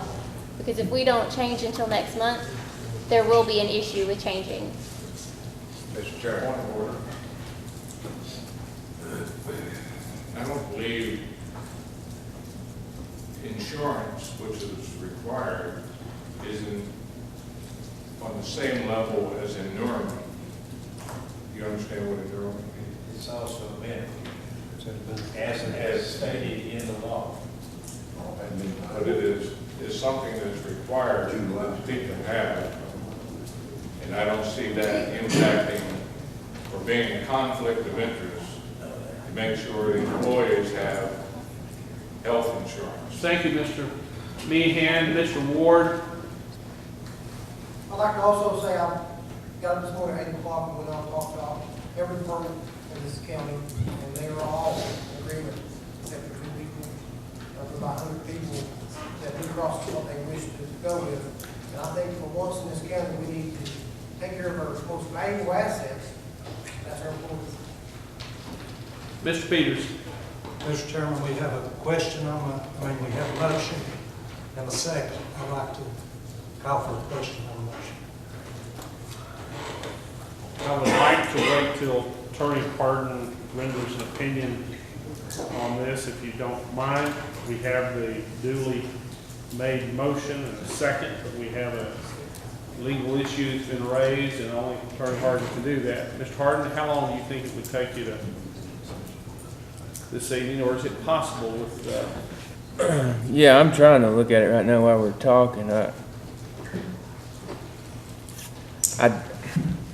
I'm not 100% confident that it passed. It looks like they introduced a bill and it was amended. I don't know if it was ever passed or not. My understanding it was passed. It was put there and say, if I'm a county employee and a commissioner, then I have no right to vote on that, is the way it was supposed to be read. Yeah, I mean, that's what this little update's referring to is we not allow an employee member or someone who's married to vote on pay and benefit improvements that directly impact the commissioner or their spouse. Sheriff, you have a comment? I read that, and what I read, and they changed it, it's not retroactive, it's only new, but official. Partly the one that I read. I might, Josh, I don't know what, come back out of the committee, but it was not retroactive to existing regulations. Mr. Chairman? Yes, sir. I'd like to ask this appropriate question, just off my head. Could I ask you a question, sir? Do you know any counties in the state that goes with self-insuring? Sure. And how does that work out? With self-insurance, let's talk about what you are right now. You're fully insured. Yeah. You're fully insured, so that means that you're just paying a premium and the insurance company takes on all the risk. So you pay a premium and they take the responsibility to pay all the claims. When you're self-insured, that means that you're going to find a stop-loss company, basically a company to administer the claims, and then you're going to, as an entity, pay your own claims. So you would basically reserve the monies to pay your own claims, and you, as the county or employer, would take on the risk of covering all the claims that are paid out. So let me ask you this. Let's say that the county took everybody's bill up to $9,000, a deductible, okay? And pay it up to that. And they get Lloyd's of London or another insurance company to come in and the insurance, the staff, you know what I mean? I can say that. I'm following. And have the county have their own administration to run their own insurance company. Ronnie, I have a question. Who's gonna run that? He's talking about Who's gonna run that? I'll run it. That's what I thought. Commissioner Collins. Yeah, two things. One, John finally asked a question. Yes, ma'am. You were talking about that Blue Cross Blue Shield has paid out some major claims, and that if we went back, they'd probably not offer a quote because we left them. If we stay, their increase was 30% in 16, we got it down to 13. Will we have a little bit more negotiating power if it goes up that high next year? You'll have some negotiating power, yes, because you stay, again, it gets back to the longevity about staying with someone, and they look at that history, and that's what I try to do as well. We looked at the last 4 years, we've looked at the claims, we've looked at the track record. Again, the last 4 years have been pretty good to this county based on benefits. 0% increase, a 12% decrease 1 year. There was only a 4% increase a couple years ago, and then last year when I took over, Blue Cross was asking for 17, but the numbers justified 0, so that's what it was renewed at. So again, we're going to look at the numbers and make sure they're justified every year. Okay, very good, thank you. Yes, I know it has decreased, and a lot of times we thought it was going to be an increase, so we have been looking. The second part was pertaining to the law. I also read that, and I read it that you couldn't vote on it in a committee, but once it came to the full commission, you had the right to vote to the total budget. I may be wrong about that, but I think it just passed. I can't imagine it's already law.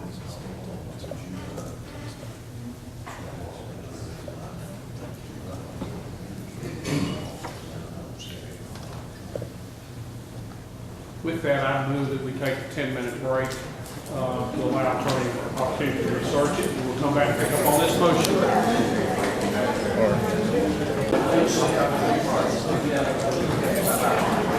We're back in session.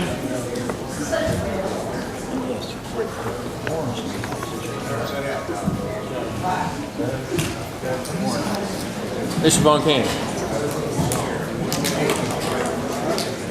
Just call it. Could you hand that to Commissioner Von Cannon, please? Okay, the county attorney's had an opportunity to research this. He's pulled up the scheduling as far as the bill is concerned. It's been advanced to the governor. However, it is not law at this time.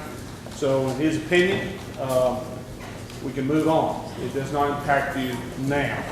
So with that being said, we have a motion on the floor, motion made by Commissioner Tester to remain with Blue Cross and Blue Shield. It was duly seconded by Commissioner Queen, and we've had more than ample discussion at this time. Ms. Brown? I have a question for Krista. Okay. Could the county school system and the county employees not bank and use the same insurance? How come?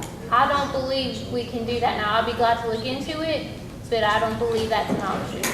Well, I mean, it only makes more sense. The more people you have, the better rates you're going to get. Right, and the school system is in a cohort, if you will, with all the other school systems, not all, the majority of the other school systems in the state. I don't believe that's something we can do. I'll be glad to look into it if you want, and that might be something we can pursue next year. I don't believe that's legal, though. Mr. Manful has a comment. The state plan in Tennessee has a local education component, which the school system's on. Counties have a local government component.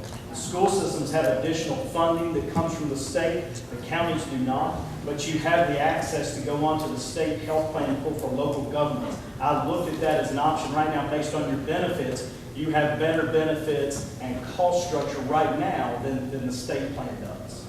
So that was looked at as an option, but you would have the option potentially to go there and then be in a larger pool if we got to a point where that was in the county's best interest. With that being said, Madam Clerk, let's proceed with vote. If you're in favor of this motion to remain with Blue Cross Blue Shield, respond with aye. If you're opposed, nay.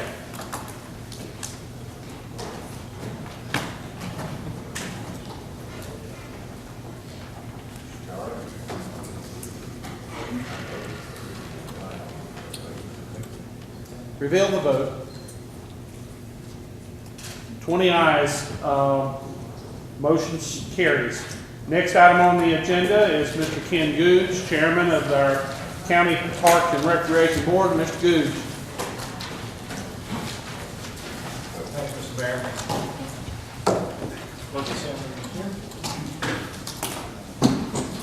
Yeah, if you'll just pull the one out there on the right side.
Should pick up on the court.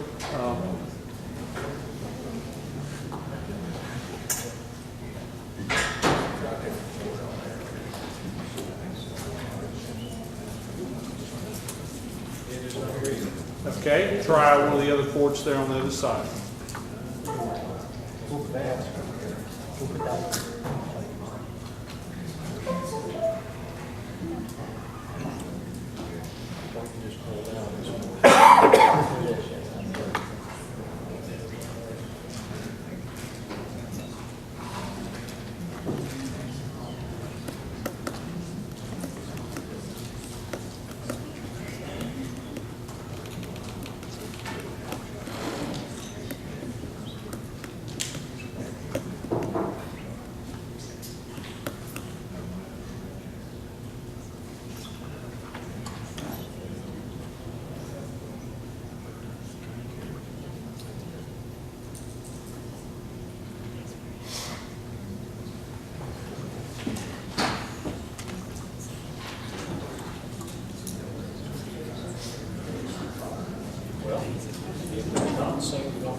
Mr. Mayor, I don't know what the problem is.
Could I approach the bench? Yeah. What did you find out?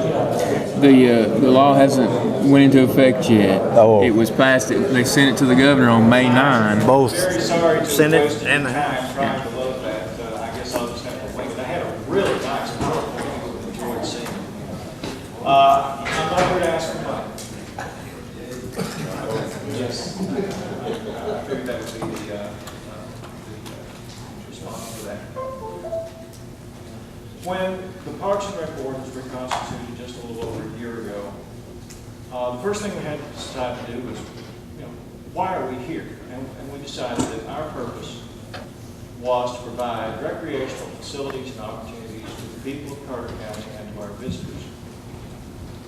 And in trying to do that, the first thing we did was put together a long list of projects that we could do that we thought would fulfill that purpose. And then, in collaboration with Elizabeth Parks and Rec and the planning departments of both the city and the county, we performed a countywide survey to see what is it that the people of the county really want with us. And I'm proud to say that there weren't any real surprises. Our project list really came very close to what the people want to see. But what it did help us to do was to decide our priorities. And one of the things that was very close to the top of the list was pocket parks. Now, what am I talking about with pocket park? Well, a pocket park is a community-oriented park. It can be anything from a few hundred square feet to a couple of acres. It's designed for the community. It's not designed for our visitors. It's designed for the community in which it is located. So, a couple of months ago, we actually put together and approved for our own use internally a strategy for building pocket parks. And the question then is, well, how are we going to do it? And the answer is, we aren't. The simple fact of the matter is that the county does not have the resources to build, operate, and maintain a system of parks around the county. I could not come in good conscience and ask you for several $100,000 to build parks, and then every year from now on, several tens of thousands of dollars to operate those parks. We don't have the money. So what are we going to do? Well, what we want to do is help communities build their own parks. We want to find ways to have communities design their own park and build their own park with our assistance. We're not going to build it for them. The community will build it itself. In order to do that, we need community groups to work with. Now, does the model work? Yes, we know it works because of the Roan Mountain Community Park. This is our model. We have a 27-acre park in Roan Mountain that cost this county $6,200 to operate this fiscal year. Can you believe it? 27-acre park, $6,200 a year. Why? Because it is operated by the Roan Mountain Recreation Foundation. A highly successful model that we want to follow all over the county where everyone is parking. Makes sense. So that brings me to my point. I need your help. We need to identify groups that we can work with.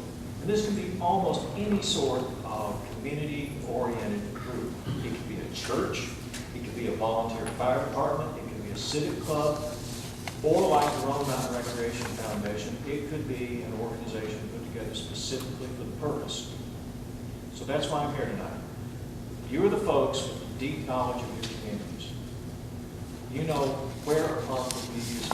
You probably have a good idea of what kind of park is needed. And it can be a variety of different things, understand. This is what best serves the community. You know the people, and you know the groups who would be willing and able to make this work. It depends on the sponsor. If we have a sponsoring organization that is developing park work, it will work. So I'm here tonight to ask for help. If you know of a good place, if you know of a good concept, but most importantly, if you know of a group that would like to partner with us in building a park in your community, I need to talk to you.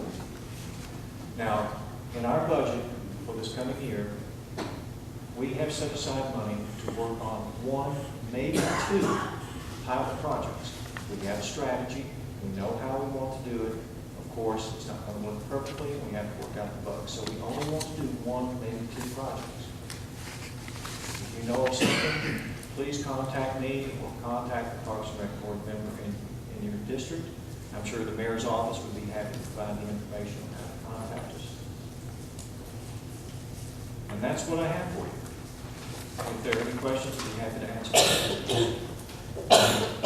Any questions for Mr. Goode? Well, again, I apologize for the problem. Oh, yes, sir. Out of the $6,000 that the county's contributed, you didn't mention that East Tennessee Community Foundation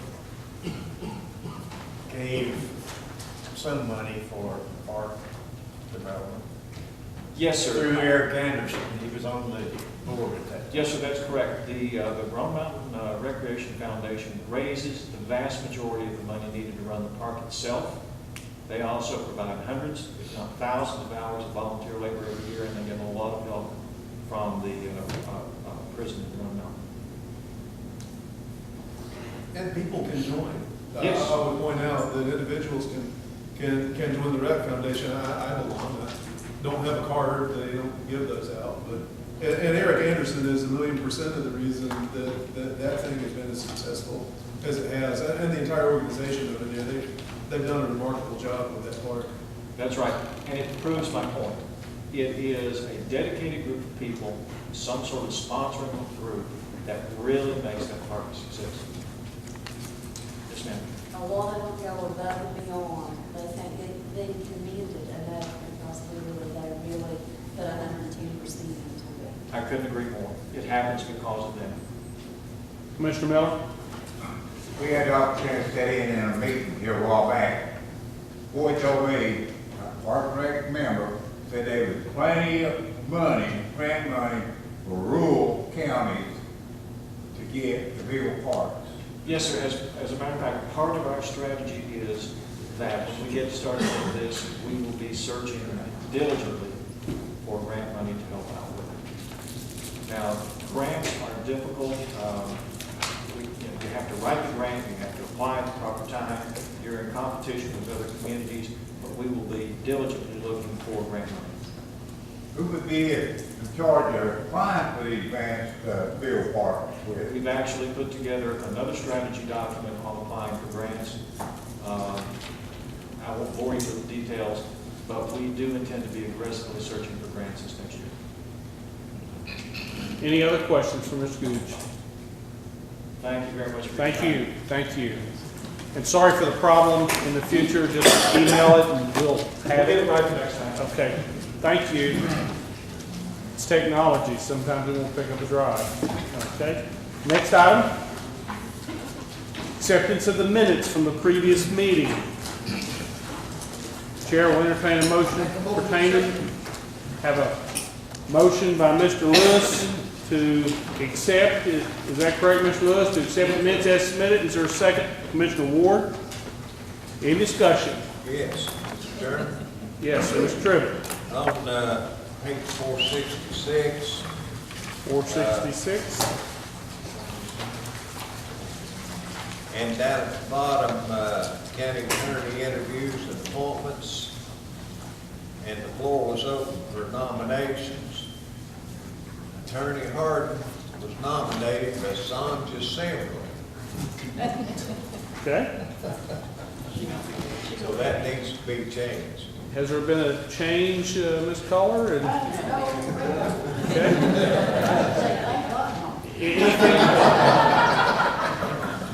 Anything else, Mr. Trivett?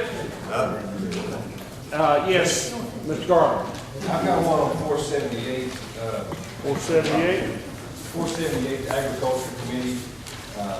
Report interviews were completed and Emily, it says Barker, it should be Barton. B-A-R-T-O-N. Okay. Spartan, okay. Any others? Commissioner Von Cannon. 468. The first question mark there is Mr. Doug Hornsby, D-O-U-G. Okay. You get to know him because he is one of the 20 biggest employers in Carter County. Actually, I talked to Mr. Hornsby today, and he's looking at another venture, which could...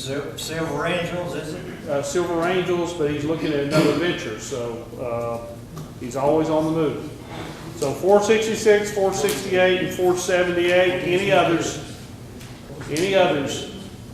Seeing none, Madam Clerk, let's proceed with the vote, accepting the minutes as amended.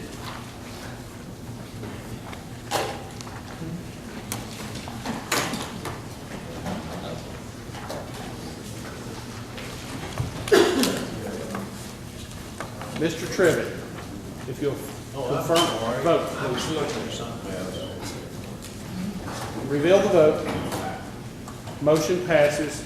Next item is the notaries and bonds. Madam Clerk, if you would please read the notaries and bonds.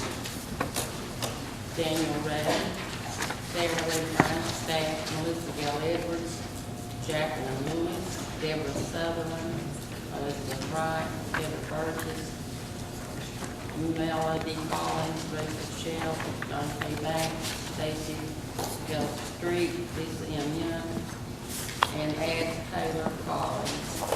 Taylor Collins. Right. And was there another one after that? No, that's it. Taylor Collins. Motion to approve. Motion made by Ms. Culler. Is there a second? Grindstaff?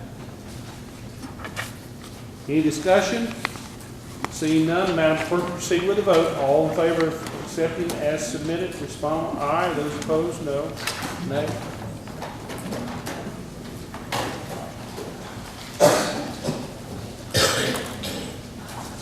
Motion passes.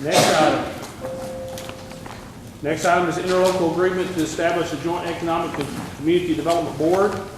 Just for clarification, you do have two items in your packet. One, an email was attached to it March 1st. That was an agreement that was negotiated with the City of Elizabethton at that time, adding additional 6 members to the board, or 4 members to the board. The other interlocal agreement is the one that was just passed by the City of Elizabethton as signed by Kurt Alexander. So you have 2 interlocal agreements. And then also in your packet was just some documentation from CCAS explaining what we were trying to do in creating the basic board, establishing just a base board. The document or interlocal agreement was passed by the City of Elizabeth. It expands the membership. It takes on membership more along the lines of coordinating committees. And the JECDB are not required to include school systems, utilities, and conservation districts. And that's basically what the City of Elizabethton have incorporated into the interlocal agreement that they passed. When we were at the City of Elizabethton, we were led to believe that they were just making 2 additional appointments to what had already been agreed upon, and that would have been 1 member from the Carter County School System and the director of the Elizabethton Electric System. But if you look at that closely, they didn't only add those, they changed the positions that had been previously agreed upon in the agreement dated the 1st, March 1st. So what is the pleasure of the commission? Make a motion to accept. Accept which one, Mr. Lewis? No. No, we got to take one or the other. Okay, this internet agreement with Joint Economic Community Development Board. We have 2 of those. We have one that is signed by the City of Elizabethton with the members being 11. And then we have the one that was proposed with members being 9. So the question is, do you want a 9-member board or do you want an 11-member board? 9-member board. So you're making a motion to pass the original. Yes. Okay. I'll second it. Motion made by Mr. Lewis, seconded by Mr. Tribbett. Discussion. That's on the 9 board members, right? That's the 9 board. 9. Okay. Discussion.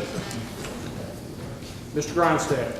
What was the purpose that they decided to add the additional members? I just like to know the, kind of a little bit of the backstory on adding the additional members. Didn't get any clear answer on that, other than the fact, you know, currently you've got 18 plus on Carter County tomorrow. The members that were added by the city of Elizabethton gives you a smaller form of Carter County tomorrow because they tightened down the membership. If you'll look at the one that's being proposed now by Mr. Lewis and Mr. Trivett, the 9-member board, this is exactly what you had passed previously, with the exception of additional members.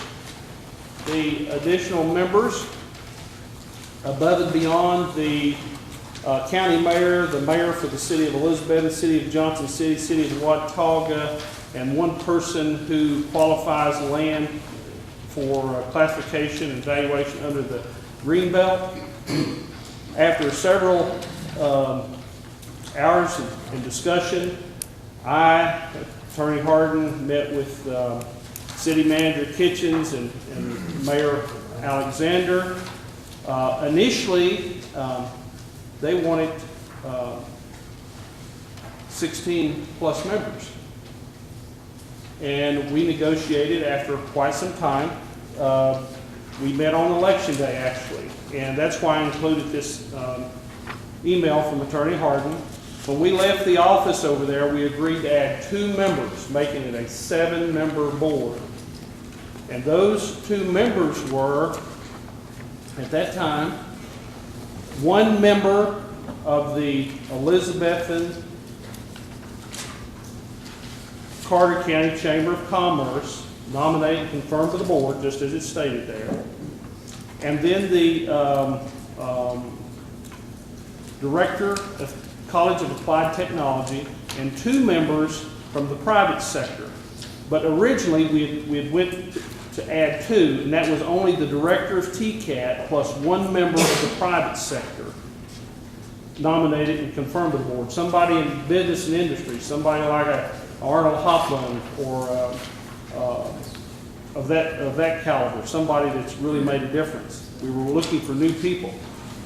We agreed to those 2 members, and then when we left the office, we got a call or an email saying basically that they would feel much more comfortable of adding 2 additional members. With that, I instructed Attorney Harden, because I thought those were reasonable and they were within the original intent of forming the base board.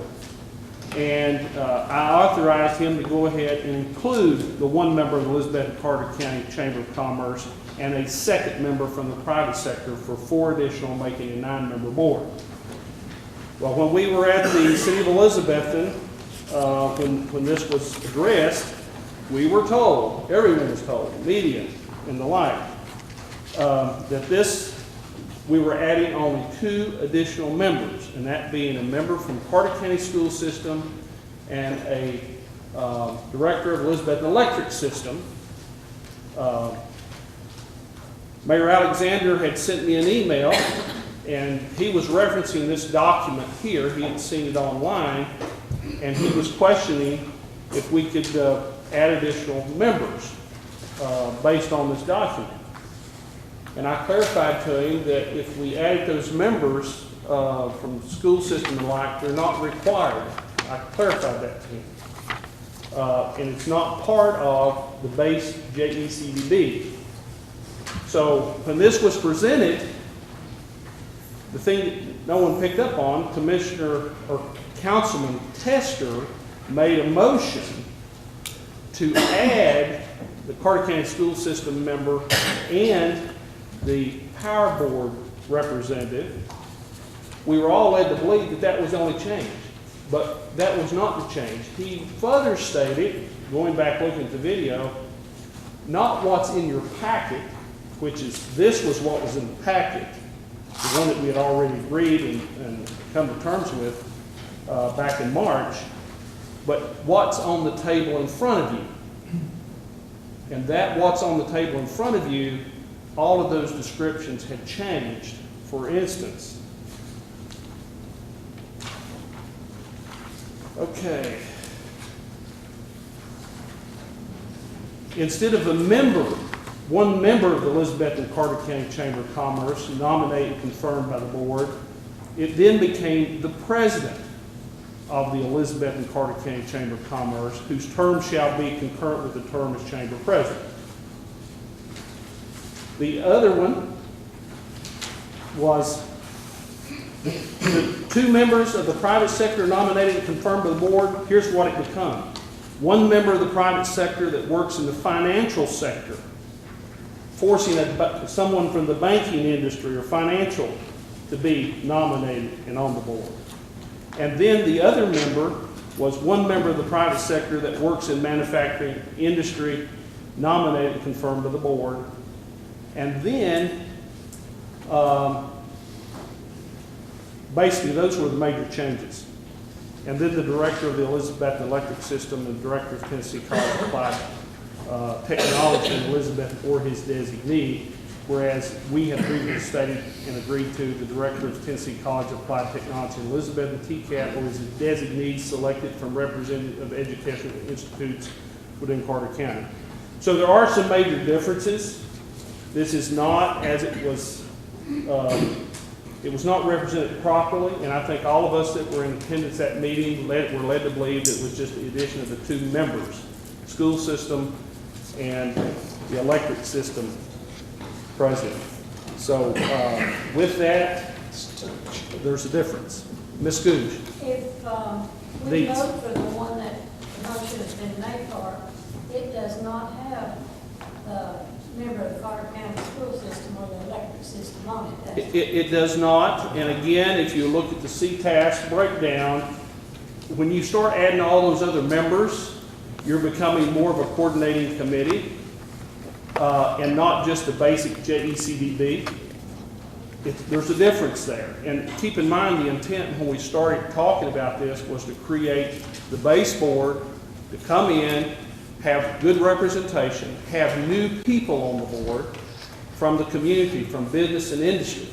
And that was the intent. And I think we agreed with the city of Elizabethton that adding the additional 4 members would take care of that. It meets the requirements.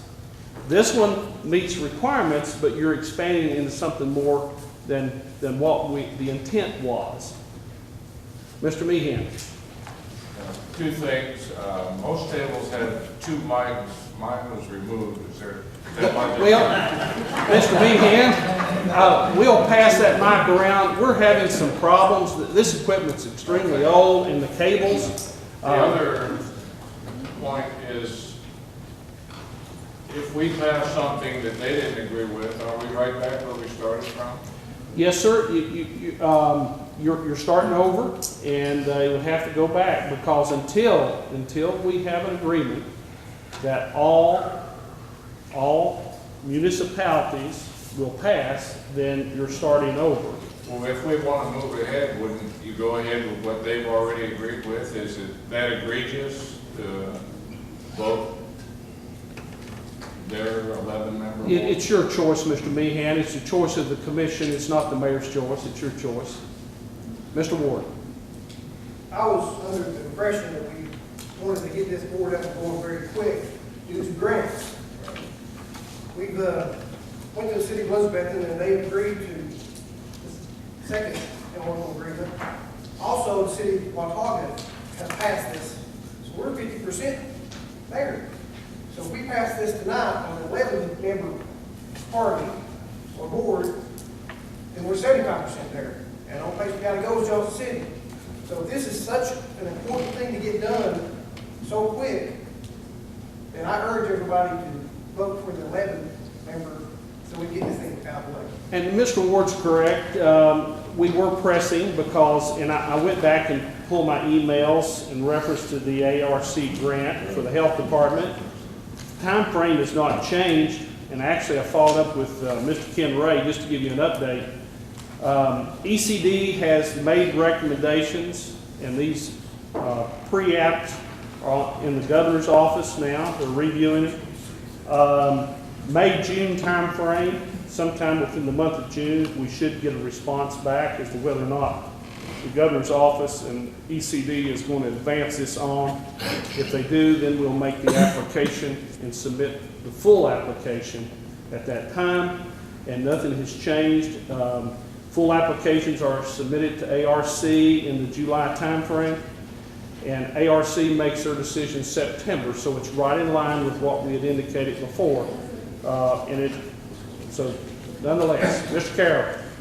May I say that if it's not expedient that we pass this 11-member, board member resolution, and we're not beholden on that. We passed, this county commission passed the 5-member. Watauga passed the 5-member. And then it was Elizabethton City Council that threw the kink in the chain, and it's not us that's holding this up. Again, we passed the 5-member, Watauga passed the 5-member.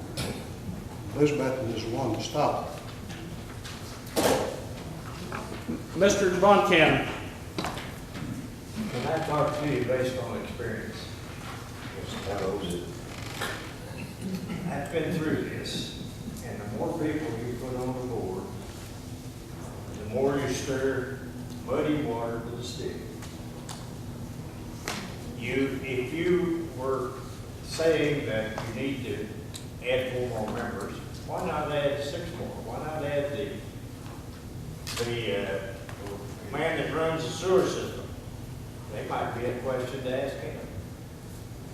We could bring in the guy that, the lady that runs the animal shelter. You know, too many people are involved with a situation that 3 or 4 or 5 at the most should be handled. Mr. Johnson. Mr. Attorney, Justin, I thought also during that the legal action that we had in place indirectly was part of the agreement with the city. Is that not correct, Mr. Attorney? Yes, sir. So that means that you've got another instrument that we're looking at because we did not go to the fire side of the agreement. Is that correct? Yes. Okay, that's what I thought. But it also states in there on page 1 of that agreement. Which one? Of the memorandum of understanding, it makes clear that the parties agree not to oppose the passage of a new interlocal agreement to establish a new board. And basically you take that as they're not interfering with it, but nowhere in there does it say specifically that you have to pass a 9-member board or 11-member board.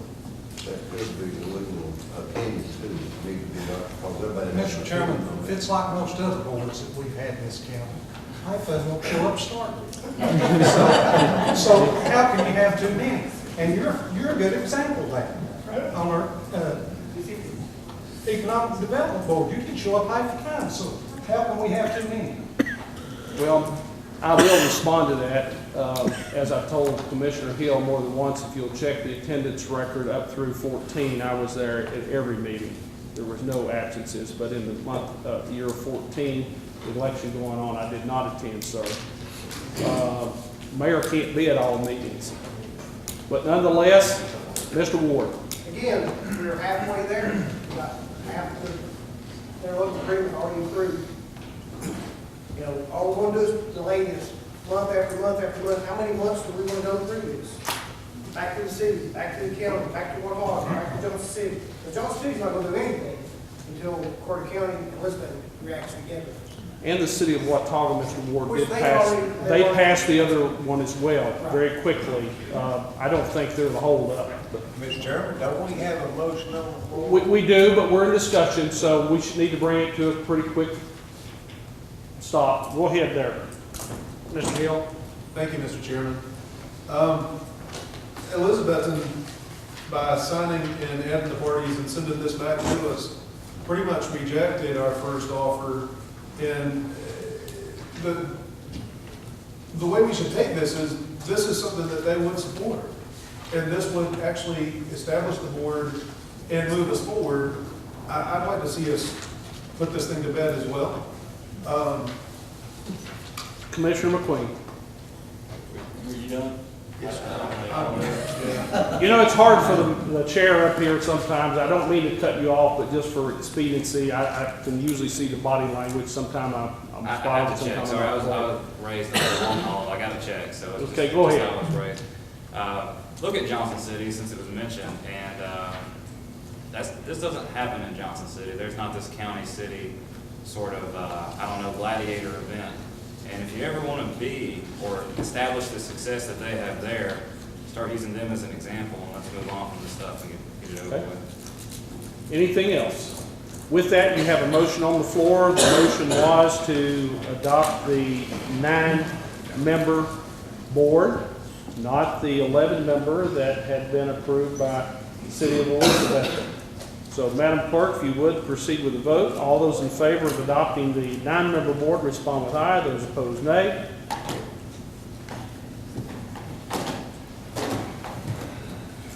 Reveal the vote. Motion fails. Okay, is there a motion? Mr. Hill. Mr. Hill.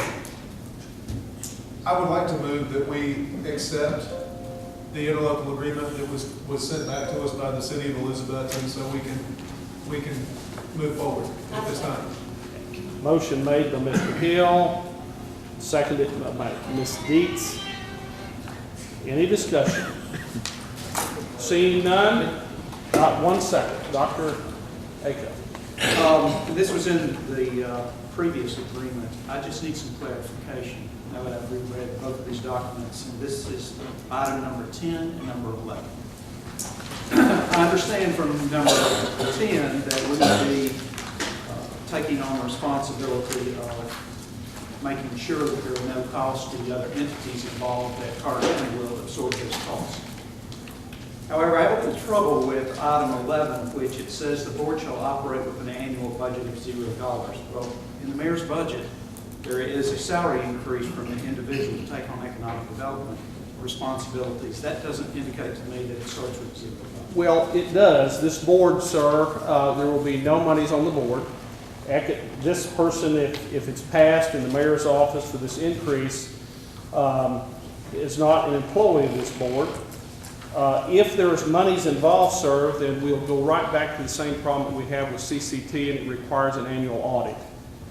This board, in the basic form, does not require any funding, no audit. The EDO, which is another thing that will have to be addressed, this commission will have to decide how they want to handle the economic development organization. There's a lot of talk about regional effort on the part of Washington, Carter, and Unicor. Those monies, and that's the $40,000 that is currently in the budget, formerly went to CCT, but per the new memorandum of understanding, is sitting there on reserve. And those are the funds, sir, that would go to the EDO, 2 different organizations. Mr. Chairman? Yes, sir. Has there been an audit of the CCT yet? CCT, my understanding, has contracted with Blackburn Childers to Gall to conduct an audit. And they're working with the comptroller's office for clarification, and they're progressing with that audit. Okay, with that, you have a motion to accept the interlocal agreement passed by the city of Elizabethton. All those in favor respond with aye. Those opposed, nay.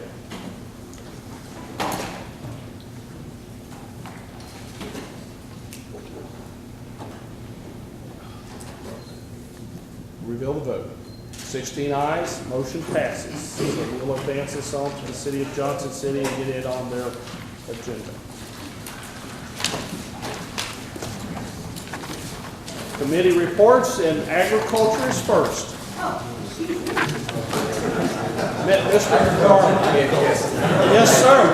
You know, the chairman has been asleep for a while, and he's finally come alive. Nothing to report, we've had no meetings, but we have a meeting scheduled for May the 27th, and it's at 3 p.m. And I think has that come through your office, Mr. Mayor? You know, as far as the Open Meetings Act and publication? I think Ms. Patsy's worked on that, yes. Okay. Yeah, 3 PM in the, at the Ag Extension office. And if there's anything anybody has, like put on the agenda or something like that, May 27th, it's a Friday. May 27th, 3 PM. So everyone got that? 27, 3 PM, okay? That's all. Now, Ms. Culler, Budget Committee.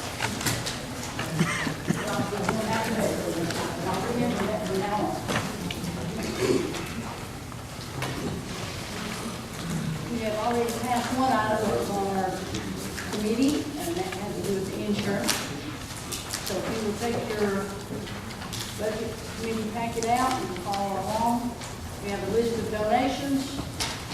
And they're being designated for the animal shelter. And we're putting on a motion that we accept the donation of $330 for the sheriff's department and $30 for the animal shelter. Is there a second? Mr. Ward? Any discussion?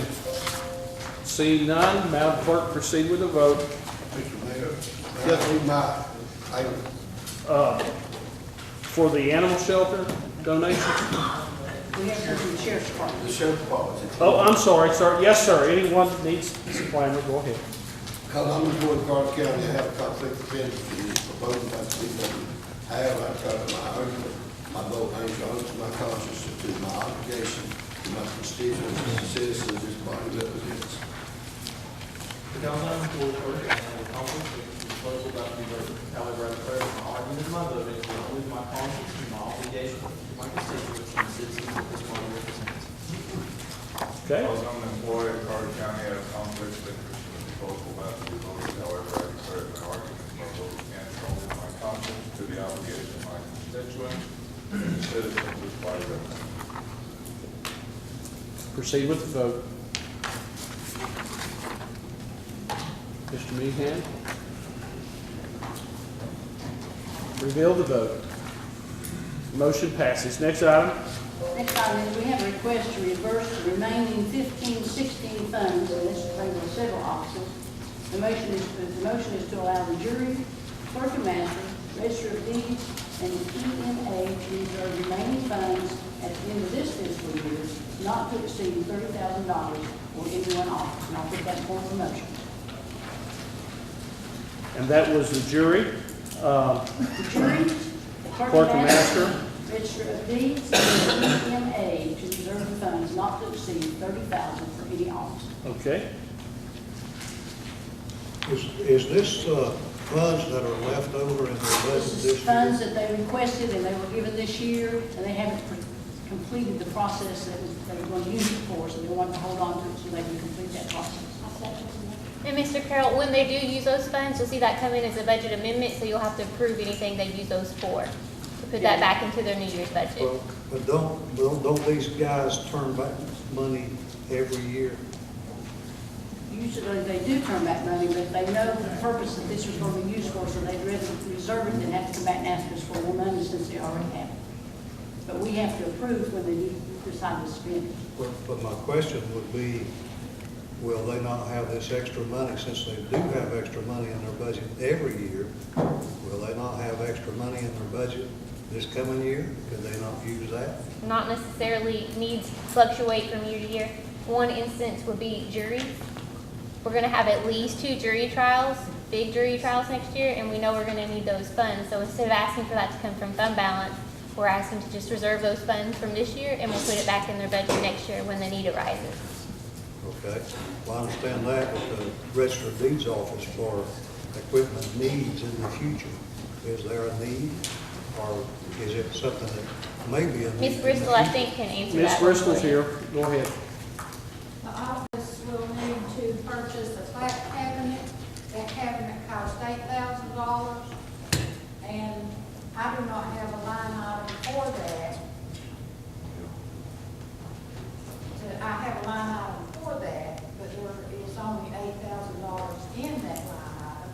There's going to be about $3,000 left this year for things that I didn't have to purchase this year.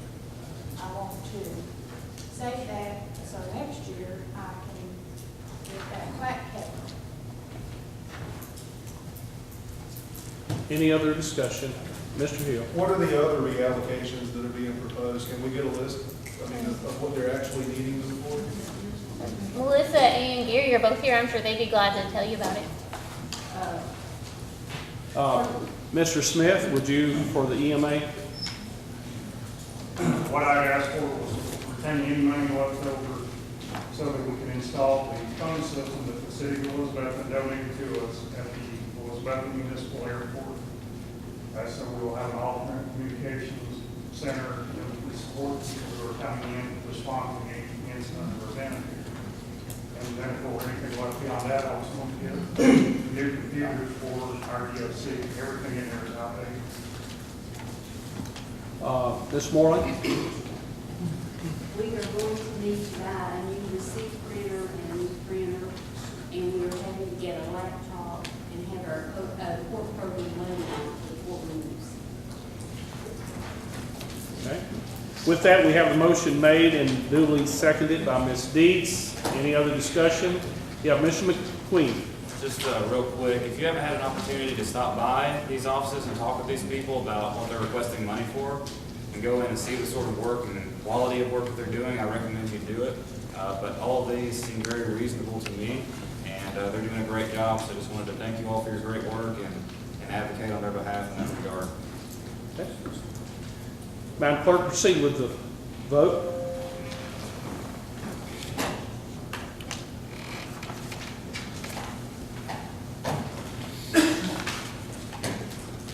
Reveal the vote. Motion passes. Next item. Next item has to do with the general fund 101, and amendment number 9 for a total of $66,644 with 10 items and $45,000 coming from the fund balance for housing and juvenile. I'll put that one for motion. Is there a second? I'll say. Mr. Lyons.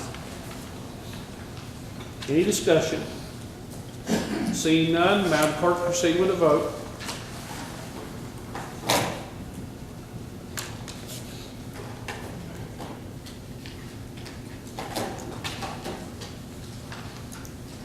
Motion passes. Next item. Next item has to do with the solid waste amendment number 2, and I'll put it in form of a motion for a total of $71,402.01 with 2 items and nothing coming from fund balance. Is there a second? Mr. Grindstaff? Any discussion?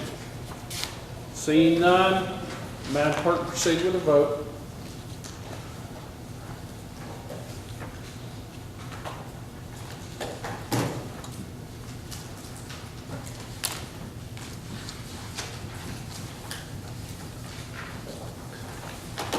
Reveal the vote. Oh, Mr. Campbell, I'm sorry. Motion passes. Next item. We have one item which we failed to bring to the committee, and if the committee wishes it to be taken back to the committee, we'll do that. But I think once we read this, you'll go on to vote, but that's up to you.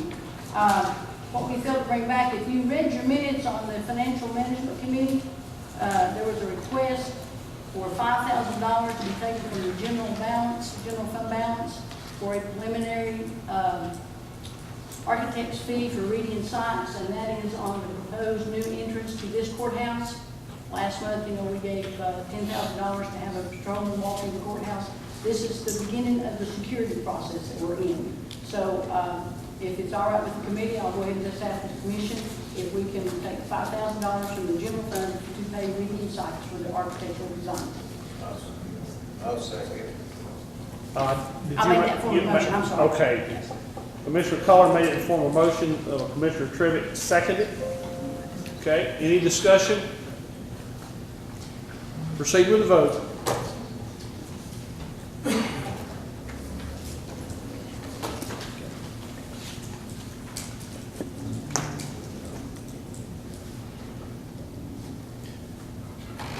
Motion passes. Next item. The only other thing I have is to remind them that we will be continuing with the hearings and the workshops this Thursday at 6 and also Friday at 6. Thank you. Thank you.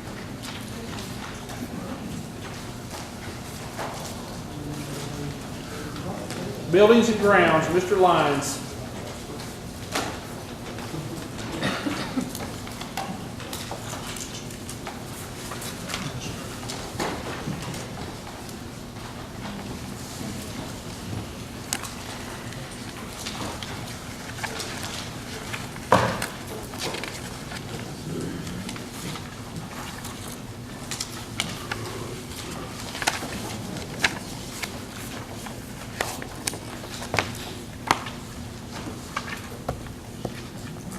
Building and Grounds had a gentleman by the name of Mr. Kim Richardson come and present an idea that he has about the purchasing a slot of property that's within inside the lease agreement at the Workforce Complex. We listened to his proposal. After, I guess, quite a bit of discussion, we deferred that back to our attorney, Mr. Josh Harden, for consultation and guidance, because it did fall within that property that's already leased, which everyone pretty much knows about. However, I will say this. I thought he was done a positive thing that we have talked about in the commission since I've been here. And that's trying to find property, trying to generate business, and trying to move forward with some kind of business action. And if I understand him correctly, or understood him correctly, it was to expand upon the Fastenal, I think that's how you pronounce that. Mr. Willie Campbell's one, I'm sorry, Willie, I should have recognized you. Mr. Campbell got in touch with me to put this gentleman on our agenda. And I think at that point he said he employed 9 people on site down there, with the possibility of expanding to 16 employees, Mr. Campbell, if I'm right on that. If we could give him the in the right direction approval, or whatever you want to call it, to get that piece of land purchased. We explained to him that the property was under lease, and that was no surprise, I don't think, to him or anyone else. So, in essence, we referred him back through Mr. Harden for an interpretation, and/or to go back to the lease holders and see what they thought about allowing him to purchase his property. If the county had that property, which we don't for 6 more years, unless something happens in the meantime, then that would have been an opportunity for the county, but it's still really an opportunity for the county if something could be worked out on that. So that's kind of one of the things that I wanted to mention to you in terms of building and grounds. Mr. Lyons? Yes. I will give you just an update on that. I did formally request what you're asking for. I did send that letter to the Carter County Tomorrow Board through their attorney for them to examine that, and that's something they would have to approve, and they just haven't met again to take any action. But I did do that, and I'll let you know, obviously, probably at the next Building and Grounds Committee, what that response is, and then we'll have to move on from there. There may be other issues, but that's the first step. Of course, we didn't want to impede any of the processes already taking place with all the negotiations, the lease, interlocal agreement, and all that whole thing's tied together, I think. So we didn't want to do anything to mislead him in any way as a committee. So I hope, Mr. Harden, we did go through the right process on that. Another thing that we discussed, again, I think Ms. Color's already got that passed for me, so I'll just mark off the design work for the courthouse security. I do want to go back and let you know this, that the old jail rehab, or old jail, whatever we're going to do with it, is also in Reedy and Sykes. We don't have their full report yet. Captain Smith, I'm not sure if he's still here, but yeah, no, he is here. Captain Smith informed me that they had missed one interview in this process, and that was the sheriff's. So, Sheriff, you're holding up progress on it. Wednesday morning. Yeah. Have it set up yet? Wednesday morning. Okay, good. So when the sheriff gets maybe his interview completed, we can come back next month with a quote from Reedy and Sykes, or a design work from Reedy and Sykes, But I think the sheriff's going to go ahead and knock both ends out so we can say we've done something. And what, 2 years now? Right, Mr. Figure? Question? Mr. Ward? Talk about the property at Workforce Development. Is there a price on the land, an agreement on how much? I think that's going to be worked out with Mr. Harden's negotiations. Well, that's another issue that I really hadn't thought of until tonight, but that could potentially have to be auctioned. If it's surplus county property, we wouldn't be able just to outright sell it to somebody for a set price. That's why we paid this guy big bucks right there. Well, in the past, we've done some things, and we do not want to repeat that, Mr. Ward, and that's why Attorney Harden's looking into this, and I'm certain that he will not misguide us. I do have a handout that he gave us. I'll give it to Mr. Harden, which is a. I've got that. Did you have that already? No, Okay. yeah. It is a piece of property along the lines of this right here. I don't know if you can see that or not. It's about a half an acre, from my understanding. And one of the reasons he wanted to move up there is because, at least he shared with us, I have no reason to distrust the man. He shared with us one of the main reasons he wanted to move up there was he would be closer to a lot of his clientele. So, I don't know. We'll look forward to the feedback. I think you've noticed that the deputy is walking the hallways. I was up here Saturday morning. He's even working a half a day on Saturday. I think that's a step forward. And thanks to the sheriff, Chief Parrish, and Captain Smith for helping us in that process. I think it's going to make a difference. I hope it makes a difference anyway. I think that's all I have on building the grounds, Mr. Mayor, if you want me to continue with Financial management, financial sir. management. The financial Mr. management. Tester? I'd like to address him just a moment before we while he's on building the ground. Yes, sir. We have an issue in the courthouse where the doors, is it going into Mary's office? No, sir, it's in the main hallway coming in. Okay. It's a center door, sir. There need to be some, that needs some attention of some sort. The doors, you can lock them, but you can push them open after they're locked. It's not secure. I'm aware of that, sir. We're gonna have to shim that one mullion out to take up that slack. That's one thing, a lot of the hardware is getting some years on it, and we're hoping that if the commission desires and we can go in and do this one point of entry, we'll have new hardware, new doors on many of these areas. So we're trying to fix an old problem with the new makeover. We'll wait and see what Reading Insights come back with. Okay, Mr. Thank you, sir. Moving on to the Financial Management Committee. I think you have your notes in front of you.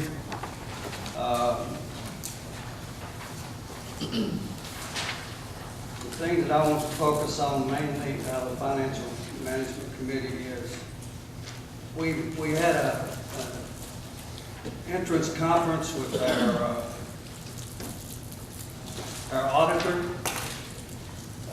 When I say we, it was myself, Mr. Cobalt, Mr. Mayor, of course, Ms. Byrd. And the purpose of that meeting was to sign a letter. And this is what I was talking about earlier when I stood up and tried to explain my efforts with Ms. Byrd after the last budget committee.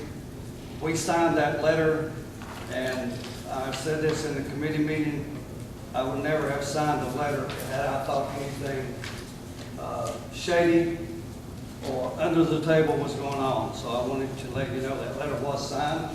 It was signed on the 21st of April. The audit is in process. And the official name of the letter was the Engagement Letter of Understanding. So that is in process. We did sign that letter. And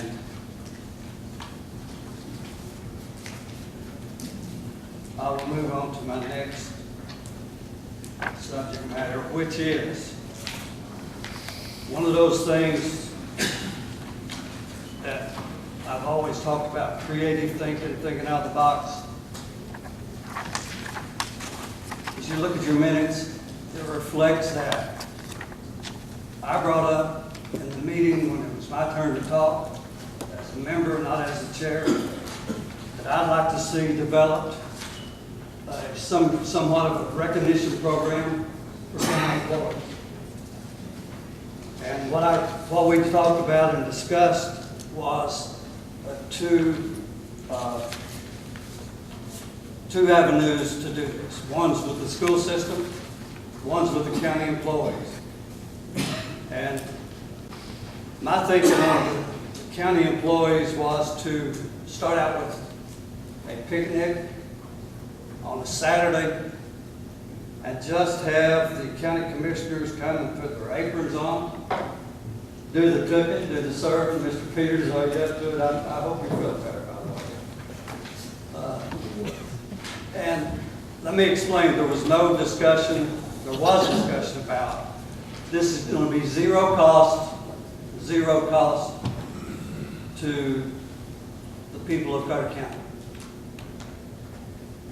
Picnic, Saturday afternoon, one for county employees. And then in the fall, I think it's in the minutes, we talked about doing something as well for the school system, providing that this works well without too many glitches. Sometimes you never know. But anyway, after I went home, after hearing the committee, I thought, because one of the comments that was made was you got to be real careful, very careful, in conflict of interest, and especially as elected officials soliciting money. Those kind of things stick in my ears. That's why I had signed that letter saying that there's no fraud, to my knowledge. So, but as I went home and I thought about it, I began to get some calls from some of the county commissioners. The word was out. The word was out. But I did go home and I sent back to all the committee members saying, I think this may be a crazy Ray idea, something like that. Let's scrap it. I don't want to be a part of it. But as I got one call, two calls, and even some today, to be honest with you, I was asked to please proceed with this idea. Let's flesh it out and see what we can do with it for the county employees. So I am making the plea tonight. I'm trying to be as detailed as I can. What I would like to do is put it in the form of a motion that we set aside a Saturday afternoon to have an employee recognition for the county employees at no cost to the county taxpayers. And when we get to the discussion part of that, if I can get a second on this motion. Second. Before we go that far, I'd like the county attorney to weigh in on the actual. Well, I hate to be the bad guy here. It would be great, if we were in Mayberry and you could do things. Unfortunately, I think maybe your initial concerns were on point there. There is some specific laws about county employees accepting gratuity, and I understand the whole point of what you're trying to do, and it's wonderful. But unfortunately, I think in the times we're in, I don't think it's feasible. That's my opinion. Can you be more specific? Well, as far as the conflict of interest, like he's saying, there is a specific statute, and I don't have it memorized, about county employees accepting gratuity. It is possible, I guess, to fund something specifically funded by the county, that we have this day and something provided for the employees, like we did with the gift or something of that nature. But to have a day set aside where someone from the commission or commissioners are donating food or I would be real scared of it. That's just my opinion. Like I said, I can look at it further and see if maybe there's some exception I'm not aware of, but based on things I've looked at in the past, I would say that it's very shaky. The ethics policy that we had and ethics committee, that was one of the things that it really touched on. And as far as the conflict of interest and the accepting the gifts, and this could be interpreted as such. So Commissioner Lyons, believe me, I will do everything I can for the employees as well, but I would like for the attorney to research it, if you wouldn't object, and come back next month and advise.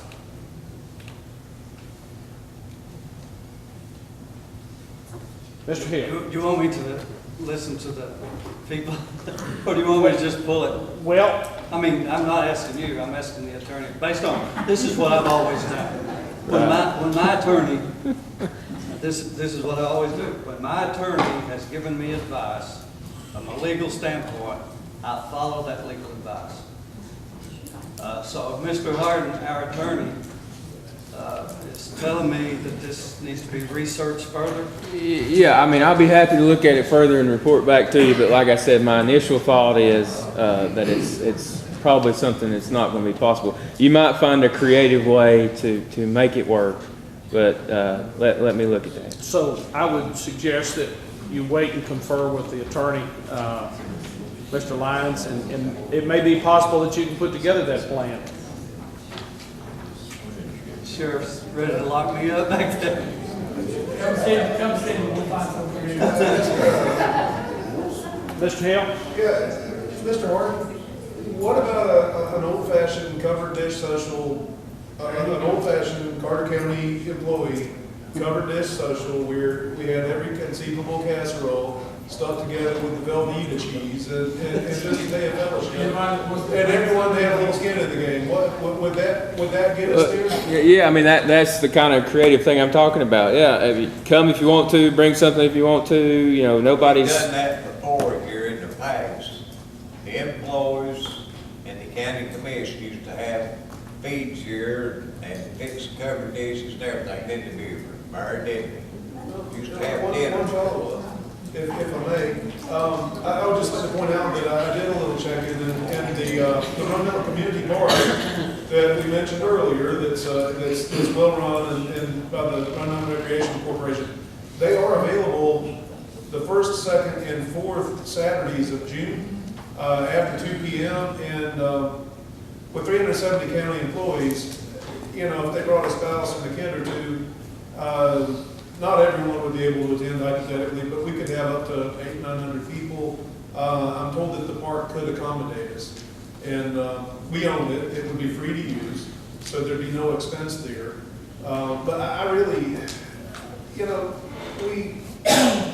when I was interviewing folks today about the insurance issue and what would your preference be, the number of thank yous, simply thank you, for simply asking, and they lit up the folks that we asked, because they very realistically don't feel like we, you know, necessarily care what they think or how they feel, and they do work hard.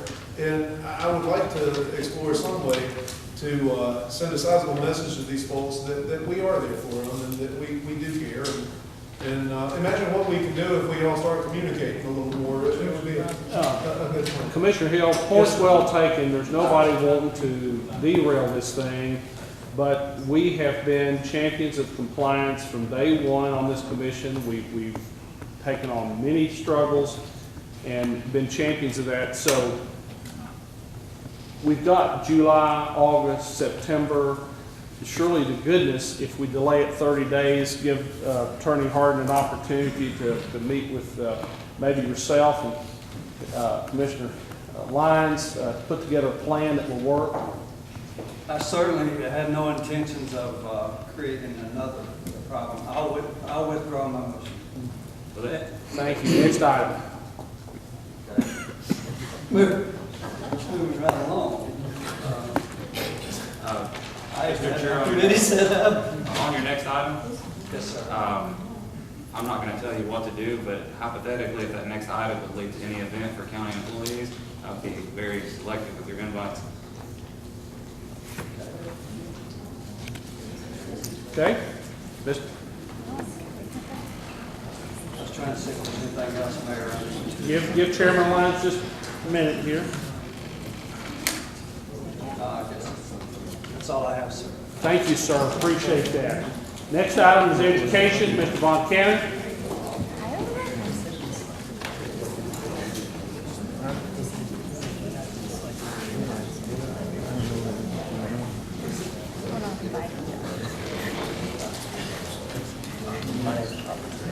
We've heard the presentation given by Dr. Greer twice, at least the education committee.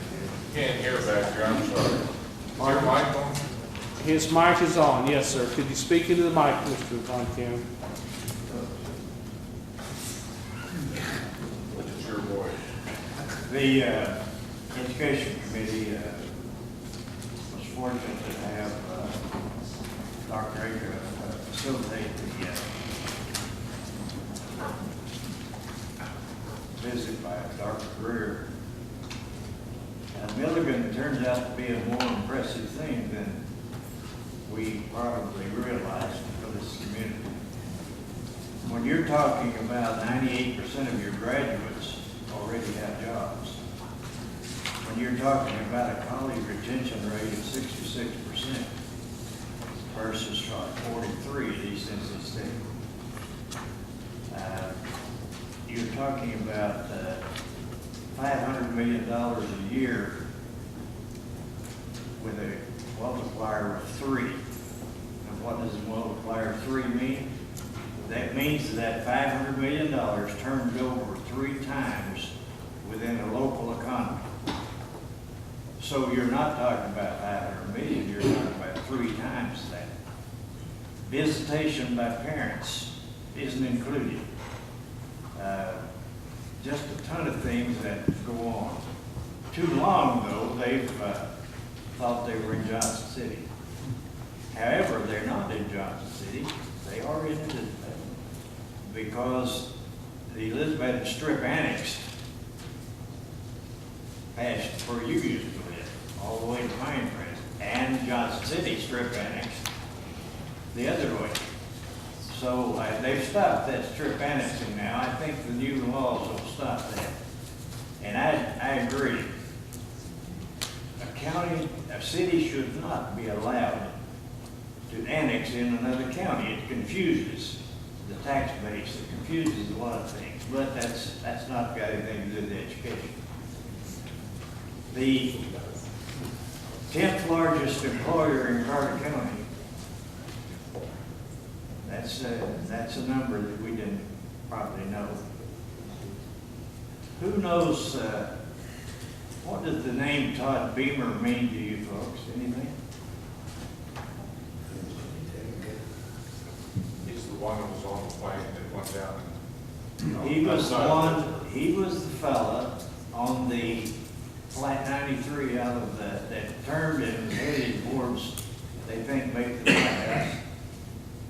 Because the other 3 had, 2 of them had hit the Trade Center buildings, and 1 had hit the Pentagon, and the 4th one that turned over Pittsburgh, western Pennsylvania, was headed somewhere back towards D.C.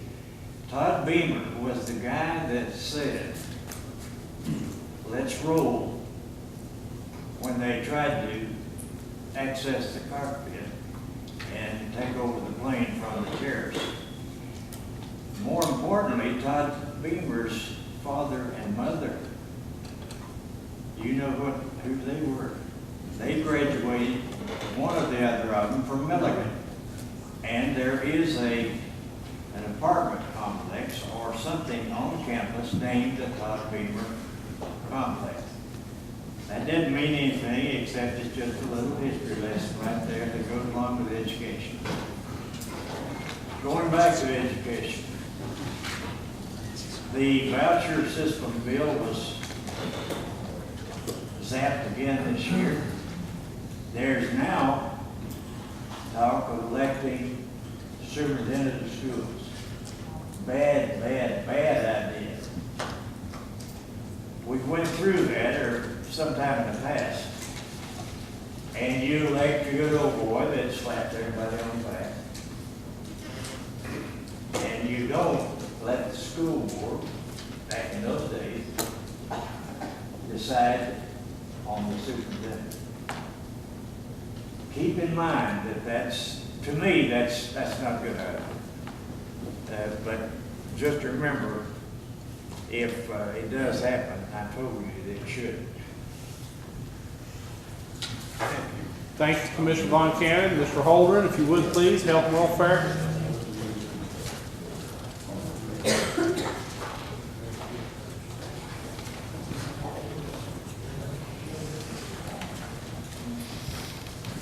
First of all, I would like to thank those that took time, came out to the drug-free workplace initiative, the presentation that Mountain States Health Alliance put together. I would encourage you, if you have any questions whatsoever concerning that you contact myself or Amy Miller that did the presentation. And she left some of these brochures if you weren't able and you couldn't not send the presentation out electronically. If you can't open that, and if you want a document, there's several of these still in the mayor's office. And there's also a free pen in there, so you get a present there as well. So we will be moving forward with this, with the Health and Welfare Committee. We will be voting on it in the next meeting to either move forward or not. So I will be coming to you next full commission with the wishes of the committee. And are there any questions that I can field at this time?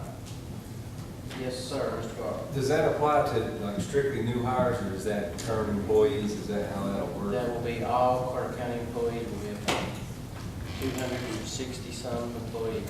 Yes, ma'am. The way it is right now, if it passes and we do drug test, will it come out of the person's pocket, or will it come, or will the county insurance pay for it, or?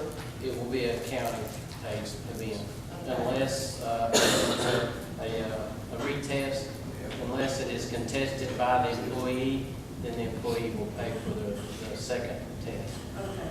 Yes, sir, Mr. Ward. Do we have an idea what kind of cost it? The cost, we do not know exactly what the cost is going to be, but it is basically going to be a wash. We'll say 5% on our workers' comp, which is about $13,500, which should pay for the program. So it should not affect the county money-wise.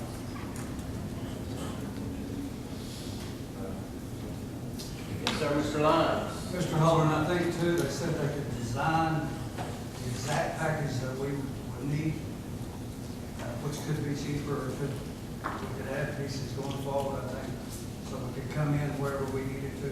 Correct. I think I'm right on that. Yes, we will, the committee, the Health and Welfare Committee will work with Dr. Bishop, who's the MRO at Mountain States, to put the procedure together, the plan together, and then it will come before the commission to be approved. We will basically design that procedure and that policy for the county employees. Yes, sir, Mr. Captain. You talked to him in the office, didn't I have not talked to any personally other than the sheriff and there was quite a few of the office holders here for the workplace. I'm saying you didn't get any input back from Basically what I've heard, Mr. Campbell, is that everybody is on board with this thing. The concern is how it's going to affect each person and each office will all be under the same umbrella. We'll all be playing by the same rules. I know there's a little bit of difference with the highway department because they have DOT physicals and such, and the sheriff's department has a few other regulations they have to go by. But we'll all be we'll be all following the minimum requirements of the policy to meet Tennessee drug-free workplace requirements. Any other questions? Yes, sir, Mr. McQueen. Have you because they mistakenly identified me last time, have you got to speak with the county attorney on what they would like his part to be in You're not an attorney? No, sir. Oh. Establishing a new policy. But you did stay the holiday in. I did that.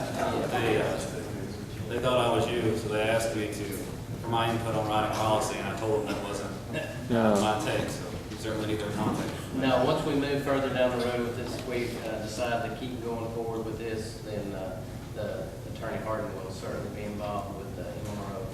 United States. Yes, sir. Tim, health and welfare, I want you some way to get somebody to check Buffalo Creek and Sinking Creek for E. coli. Yes, sir. Because either it is or it isn't. Because the kids playing it around the Sinking Creek Church all the time, out that trailer park. And if it has E. coli, remember the little Francisco boy that died of E. coli, up Sinking Creek, they've got a park in his honor. And in Johnson, just in Johnson City. Yes, sir. I checked on that, and they roll over, they hit certain areas of the county, and every so many years, they'll come back to that.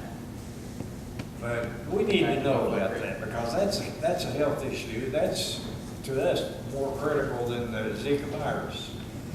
Yes, sir. Any other questions for Commissioner Holden? Thank you, sir. Once again, I encourage you, if you do have questions, to contact myself. I'll go by and get you a packet. Mr. Hill, Highway Committee? In the interest of brevity, when the Highway Committee met last month, we're continuing to work on some road adoption issues and some drainage. We did move to install a four-way stop sign at the intersection of Sunrise and Dawn. And there's some other ongoing work. The most important thing I do have is that on the 29th of May, it's a Sunday, at 1 p.m., we're going to be doing the dedication and unveiling of the Durwood Julian Drive.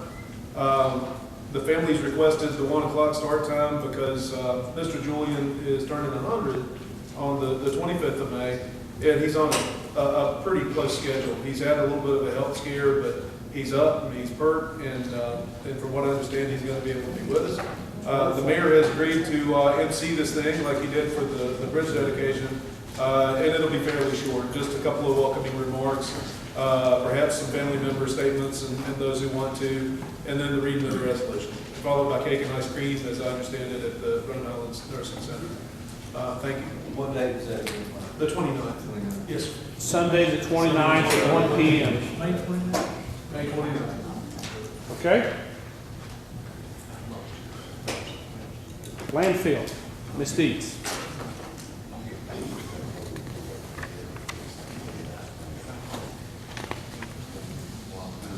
I want to thank everyone that kept with the household hazard waste event. And on the table was a letter from Robert Wade, Wadley, from the Department of Environmental Conservation about the event.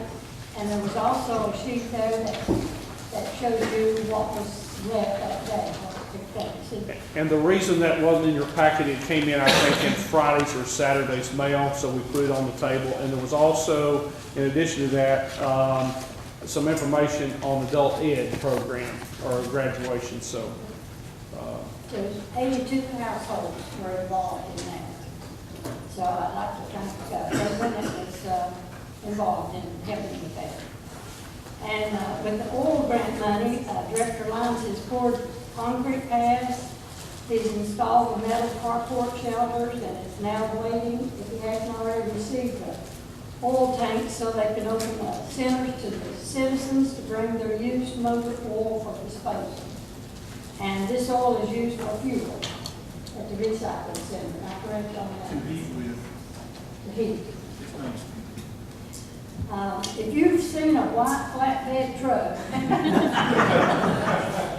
with a large roll-off recycling container on it, it's called Sheriff or the city police. The container was stolen on April 27th from behind the Amigos restaurant. And the city police have a video of the truck that removed the container. So that will be covered by insurance if we, can't recover that container. Last week, a tractor trailer came to the landfill with a load of watermelons and cantaloupes. The driver had planned to sell them at a local stores, but the produce was overripe, and the shelf life was so short that the dealer did not want to purchase them. So they brought them to the landfill. And the truck was weighed, and they paid to have the produce left there. And after the produce was unloaded, Director Lyons, being the caring and compassionate person that he is, saw that the produce was still edible.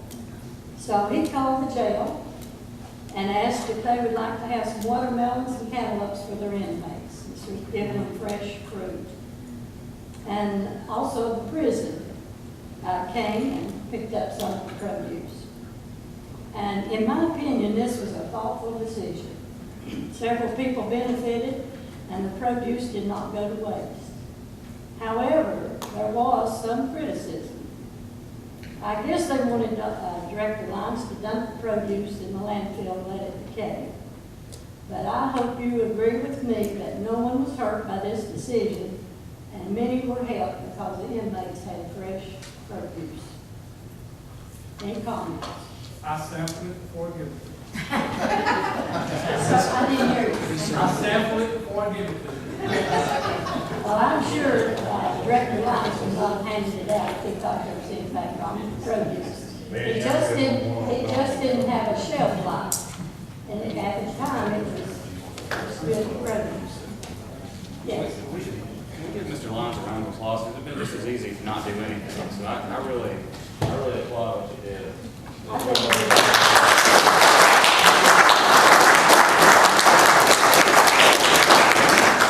That's all I have if you have no questions. Commissioner Deeds, I don't know that there was any criticism, there was concern. There was concern, I got a call in the mayor's office from a citizen that saw the produce being distributed, especially materials that had been brought to the station to be disposed of. So I got on the phone immediately, I went to the landfill, I followed up with the trucking company. They gave me their version of what had happened, and I also called the distributor, the grower in Pompano Beach, Florida, to make certain that there was no issue with the fruit. And it was time and temperature, and we took some photographs as well to make certain of that, because, you know, a tractor trailer can pull into the landfill and they're not going to pay $900 to dispose of some materials if it's good materials that can be used. And I think Mr. Lyons did proceed to make certain that the balance of that material was disposed of properly. Is that correct, Mr. Lyons? Yes, sir, we pushed it in the trailer. Thank you, sir. Next item.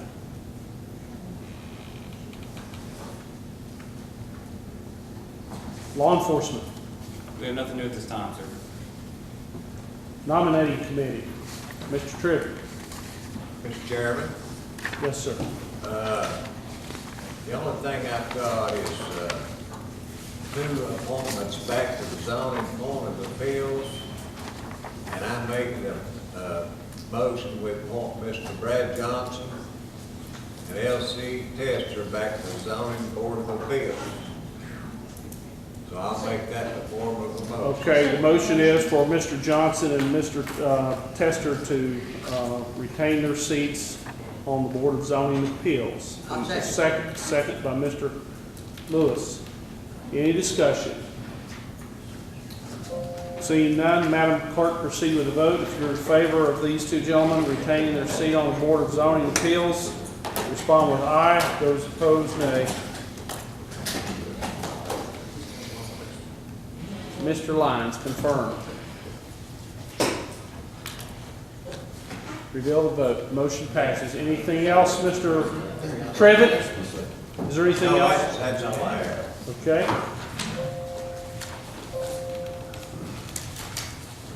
Parks and Rec. Anything, Mr.? Nothing for either. Okay. Are there any committees that I overlooked? County Attorney's Report, Mr. Harden. Okay, briefly, have been working on the final settlement with the litigation, and basically that's completed. The only thing we're waiting on is the chancellor's signature, and I just happened to miss him on Thursday when he was here, and it's quicker to wait on him to be back next Thursday than it is to fool with mailing something back and forth to Jonesboro. So that should be finally completed on Thursday. As usual, research and opinions for various offices and commissioners this month as requested. Significant research again this month for Circuit Court Clerk, Sheriff's Department, I think 4 contracts this month we reviewed. Highway Department, I did complete the issue up on Cougar Lane, the abandoned road issue there. We got the deed signed by the mayor, and I believe he has recorded that now, so we finished that. I did draft the policies for the road and bridge, naming and adoption, and I think the Highway Committee is going to take formal action on that maybe next month, so we have something in place. As usual, any committee I'm asked to attend, I did, and I did this month as well. And I am, as we mentioned earlier, working with Carter County Morrow on that land issue out in the industrial park. And that's it, unless anybody has any questions. I do. I guess the lease itself will have to be amended since we have the memorandum of understanding. That was a timing issue with that request about the lease out there. If it's possible, we were going to move forward and do one lease amendment which encompassed releasing that portion of land plus the shortening of the term. And so I'm waiting and timing on that to do one amendment to the lease. Any questions for Attorney Harden? Seeing none, commission comments. Mr. Tester. I'd just like to tell Mrs. Bird and her staff, I know they worked for 2 or 3 months on this insurance thing, and they brought all the information to the table. That we made a decision, and I'd like to compliment her and her staff, because this was a long, lengthy process, and we appreciate it, the commission as a whole, what you all did. Thank you. And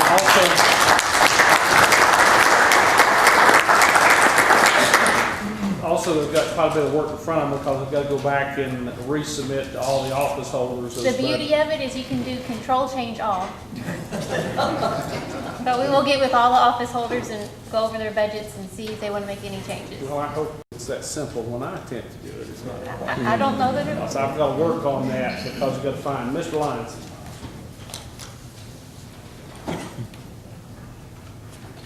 I had intended to do this while I was at the microphone, but the way it kind of ended there last minute, I lost my train of thought. You know, we're 2 years into this, at least I'm about 2 years into this process. We have about 2 years left. And I think we have come a long way in many areas. And I would like to ask someone, maybe all the chairs of the committee, to submit to, I don't know if that would be to me or to the mayor's office or somewhere, a list of all the accomplishments that you have made in your committee these past 2 years.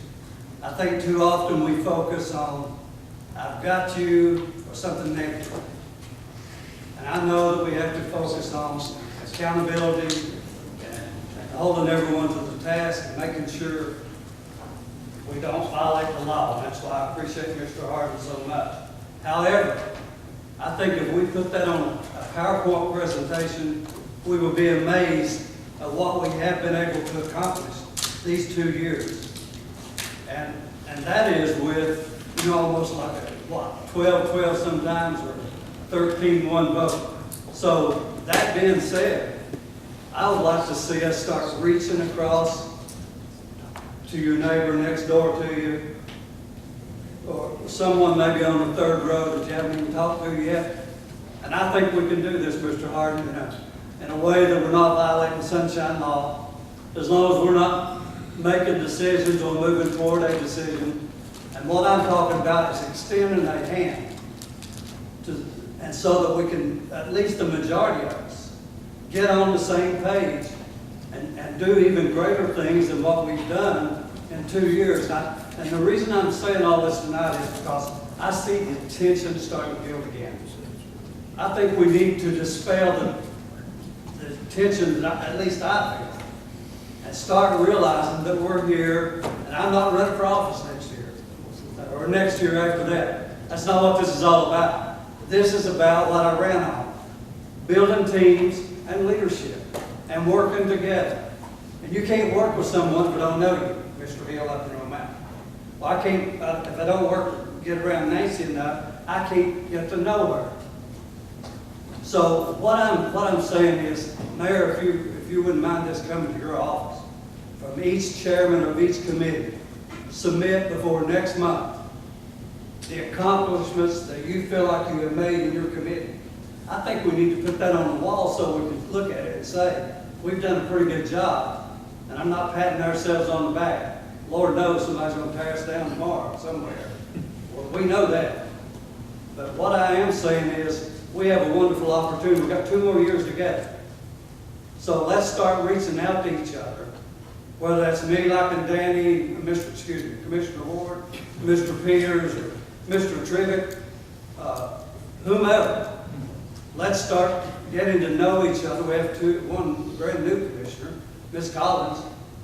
I haven't sat down and talked with her yet. But, you know, you may think that I'm just blowing air, or I'm blowing smoke as usual, like Ray Lyons always does.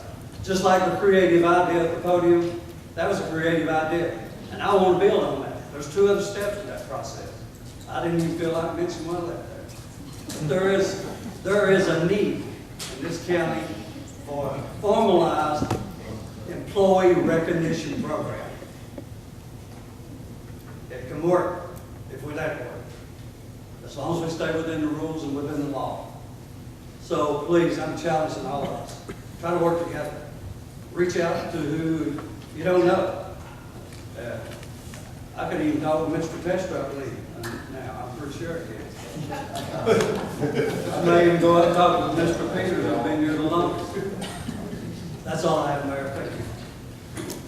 Good idea, Commissioner Lyons. At least now, we have a means of showcasing for the world to see. Keep in mind, before this, if Dr. Greer had came up, we wouldn't have had the tools. So, you know, you got to spend a little bit of money, you got to invest, and you got to show some pride of ownership. So, and I think we've done that, we've accomplished it, and we've overcome a great number of challenges and obstacles. We've righted a number of wrongs. Commissioner Von Cannon. Commissioner Von Cannon. After that pep talk, here comes the doom and the gloom. Oh boy. Well, I can usually expect that every now and then. 71% of your budget, I believe that's correct, somewhere in the high 60s or 70s, is entitlements. Retirement, health coverage, sick leave days, holidays. At some point in time, it's going to catch up with us. We've got to start doing some creative thinking about health insurance for sure. I know you don't like to talk about self-funding, but I have a little experience with self-funding, 15 years worth. And what you do is you self-fund on the low end, cover the catastrophic things with a high deductible. You can cut your bill in half. And the taxpayer deserves a look at it. The taxpayer deserves a look at it. Of course, the employees won't like it, but it is possible. The use of rock and equipment on private cemetery roads is illegal. It's illegal because it's a law.